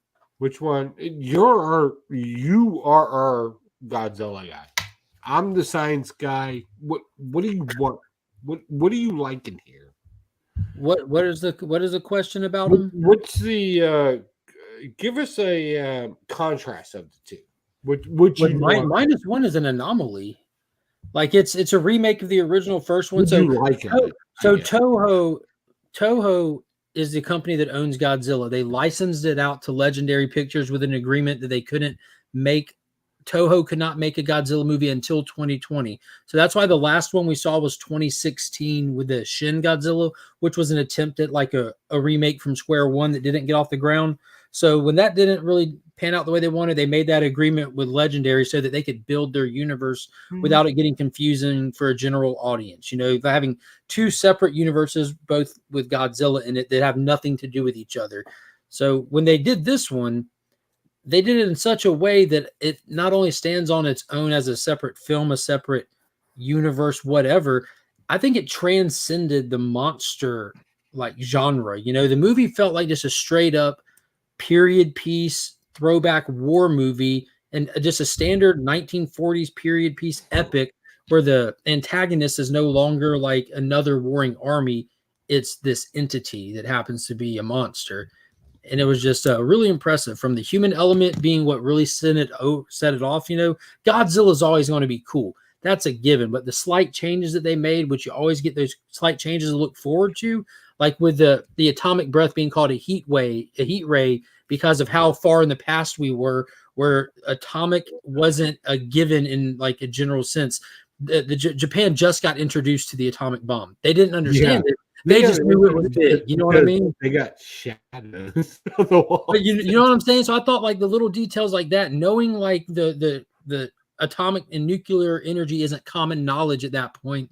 It's very, very niche, like who understood it or knew it. So the fact they're calling it a heat ray, the way that it like shot like an actual bomb that blew up was great. The visual effects were awesome, but the human element really sold the story. Because even if you take Godzilla out of this, but hold on now. Still a good story. Hold on. I hate to interrupt, but go ahead. I'm going to take over for a second. We don't know the story to the new one coming out. Oh, I know you're. I do. Fan. Like you had, yeah, you saw -1. You had tears in your eyes. Yes. The other one hasn't been released yet. So, No. Do you? I guess our big expectation, you being the Godzilla guy, is the expectation there? The expectation is totally different for the legendary stuff. That's just like your classic, like Explain that to us. Yeah. So like with -1, the way that they marketed it was what it was kind of thing. You like the tone of the trailers, the set pieces, the period piece of it. The fact that we know that in this Godzilla's the bad guy and like is the original 1954, Is he the bad guy though? Are we kind of speculating? No, so I'm saying -1, the expectations were something more dramatic, something more heavy. With legendary, the way it's marketed and knowing what they're doing is where they are with this film is trying to remove as much human elements as they can right now. Like over the years, Godzilla goes up and down with how serious they want to take them or how much human story they want to get into it. Legendary is still playing with that. So with this one, they're trying to pull as much human element as they can and give us like a monster Royal Rumble with this one. So I have to ask, and MadSpidey, I am so sorry. Like I'm taking over your channel. I'm so sorry. But explain if you believe this or not. Okay. Why is the monster story overall to the human story of it? If you even believe that, because I've always seen, and this is my perspective, the constant it doesn't matter if it's a lizard or whatever. Mm-hmm. It's the chaos that is inflicted upon people, and then people's combat to it. How do you conflate? Like, how do you see that? Yeah, so I've looked at like monster movies, like classic disaster films. You know what I mean? Emergency, Earthquake, 2012. Just why I'm asking you. Independence Day. Like those, for example, like you have this big event that's impacting humans, taking them out. They're having to respond to it, and the chaos, like you said, is like such a big draw to it. Now that's where like the Godzilla franchise is a little bit different because in this sense, the disaster event is a beloved character. Good, bad, or indifferent. So that's where they kind of struggle trying to find this balance between the human element and the monster element. Was it in -1 or did you miss it? No, -1, I think it was perfect. The human story was so well done. Yeah, the human story was so well done that's where your attention was, and like you were reactionary to Godzilla versus waiting on him to push the story forward. You know what I mean? Like he's coming, we have to go out there and hope we survive because now I'm attached to this generic family that I'm building. Oh, now he's coming back and like we just rebuilt after the air raids and now he destroyed our city again. We were at ground zero, now we're at -1. So that whole reactionary to Godzilla instead of him being the story, I thought was flawless and unique to this one compared to a lot of the other ones. If you watch Monarch on Apple TV, which is the first legendary, like they're actually balancing it super well. We're getting a lot of monster stuff and human story that keeps you enjoying and looking forward to both, which is rare. You brought that up, so I want to ask: is there a connection between those two stories, or are they separate stories? And Monarch. So, like the legendary movies, you have Godzilla, King of the Monsters, Kong Skull Island, and Godzilla versus Kong. Those are the four that are released. So Monarch, the TV show, comes after the first Godzilla movie. It like takes place right after what they call G-Day, which was the big final fight of the first Godzilla movie. So they are 100% connected, and it's kind of telling the origin story of the organization that tracks the Titans, as well as and they're telling it through like the lives of the people that are close to some of the members. That's like part of the big mystery of it is the organization itself, and that's why they called it Monarch. it's in the timeline, but it's spaced out. Yeah, it's in the time. Like they took it back to after the first film, because one thing that Monarch is like when they first got introduced into the MonsterVerse, it was a really cool concept. They did a lot of smart marketing back in the day. Like when the trailer, if you went online and Googled Monarch, you would find like what appeared to be, and the websites were built to be like you stumbled upon a website you weren't supposed to, with classified information, and they made it really fun to get interactive with the promotional stuff for the movie. But back, what Monarch was when they first introduced this franchise versus now has changed, thanks heavily to Dr. Kurosawa, who took that secret organization into a positive direction for humanity. So what we're doing is they went back in time to a time when it was a little more seedy. So it looks like we're at a precipice timeline wise where it's kind of shifting, where this show should address the seedy elements of it. So you mentioned the secret society. What is the secret society that's going on? The Monarch itself. Right. What is that? Can you just? So what it is, it's an independent government funded organization that is aware and discovered the Titans' existence, and they are working to try to keep them quiet, but learn as much as we can about them and be proactive in the event of one. Nice.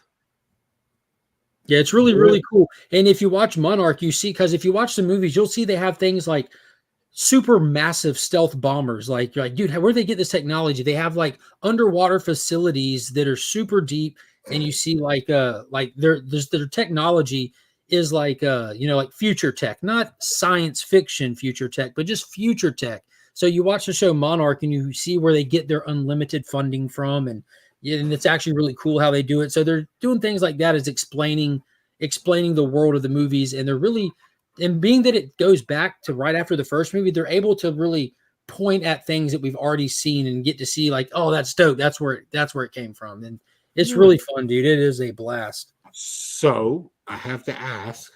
Do it. You are as far as I'm concerned, you're the Godzilla expert. I just watch them a lot. So let's say we watched Monarch 1, which I watched, and I had to wear my glasses the entire time because scripted. Should let's say I don't want to feel a relation to this new thing coming out because pink, fuck all, whatever. Should I watch it, and why? The new one? Yeah. Dude, like if Godzilla being pink bugs you, I wouldn't tell anyone to fucking watch it. If that's where your threshold for Godzilla is, like, don't. No. I'm asking, why would you watch it? Why would I watch? Because I'm excited to see where the story You're the goes. guy. Yeah, like storyline wise, knowing like what the legendary MonsterVerse has built is super fascinating. Like they introduced, you're familiar with the term Hollow Earth. It goes back to Jules Verne and even earlier. Hollow Earth exists in the MonsterVerse. We discovered it in the last movie, and we went there for the first time. So this movie is going to be like massively involved with Hollow Earth and stuff like that. Is just, it sparks my kid brain. Like that's just. That concept is great. Let's not only explore it, but I want to see your version of making it make sense. You know what I mean? That's fun to me, and try to. How does it work? Yeah. How does your version of this work? Because I have my own ideas. Let's not argue the science. Let's just figure out how to make it make sense. Yeah, like where's your light source? We're in the middle of the earth. Where's your light source? That's number one.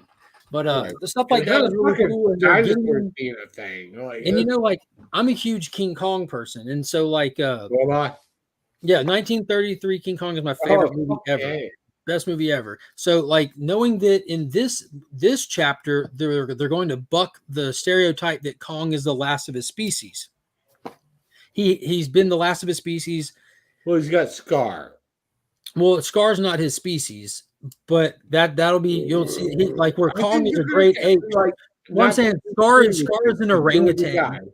Well, I'm saying Scar is an orangutan where he's an ape, but he's going to find out that, like Kong learned in the last one, that his species, he was born on Skull Island. His species is from Hollow Earth. Skull Island was an exit point to Hollow Earth that Kong wasn't even aware of because the other creatures that lived right under the surface kind of kept it out, kind of thing. So what he's going to learn we learned in the last one is that his species was from Hollow Earth, and what he's going to learn in this one is that there's some still there. and they're unfortunately being terrorized by the king of Hollow Earth. Like there is a current king of Hollow Earth already, and it's Skarking. Actually, I'm going to even go a step further. I'm going to go and say there's some bloodline that connects Khan as the king. Like he should be the ruler, right? You feel what I'm saying? Like yeah, they kind of give you those vibes in the last one when he gets to Hollow Earth. He finds he finds he finds that building. And he puts his handprint on the handprint that's already there, and he picks up the weapon and he sits on the throne. I kind of hope it's a, and maybe this is wrong, but I hope it's kind of a I don't know. I don't want to get religious, but I hope it's kind of a Return of the Prodigal Son type story. Like this is my space. I own this. I'm assuming the Kong that we've been seeing so far will die in this one. It's part of Kong's. You think so? Yeah. So what they did already in the trailer too, so I don't mind saying this, but they introduced Son of Kong, not his actual son. Hold on, this is speculation on your point. No. What I'm saying is not I don't want to. I'm aware of beyond speculation. I'm aware of actual legit spoilers. So I'm not. Anything I say is not spoiler. I'm just. You see it in the trailer. Yeah, I'm only going to be talking about stuff that you can witness yourself because I'm not going to try to ruin a movie. I might mention something else that you could confirm through other aspects that aren't necessarily like spoiler. But in the trailer, you see that there's more Kongs down there. You also see one that gets referred to as baby. Is that a baby Kong? So what I'm thinking, if I'm a storyteller and I want to do something like the Kong merchandising. The Kong that we have, right? The Kong that we've seen through these appearances came up terribly. His whole family was killed. He was the last of his kind. He has a sad existence. So now he finds this other small one going through that same thing. He has the ability to stop it. And I think he's going to give his life stopping it. And 10 years from now, baby Kong that we see in this one is Kong. Like he'll have been Kong for 10 years and we'll see him grow up right now from Bill. I'm sorry, I don't mean to interrupt, but it just popped in. It's super. I think this might be a little popular. Are we looking at a Mighty Joe Young right now? No, he's going to get bigger than that, and I don't think we'll see him saving any kids from an orphanage. So that's a huge DC like that.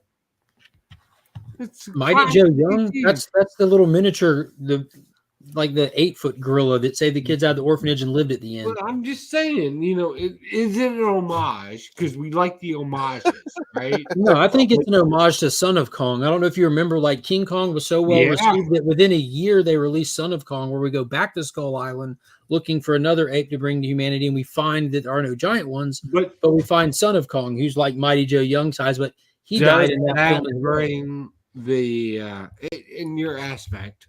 Does that bring, like, if we're looking at the comic community, and unfortunately we have to add speculators and everybody else. If we were to kind of look at what's going on right now, are we looking at DC property, or are we just like, hey guys, this is off limits? Like,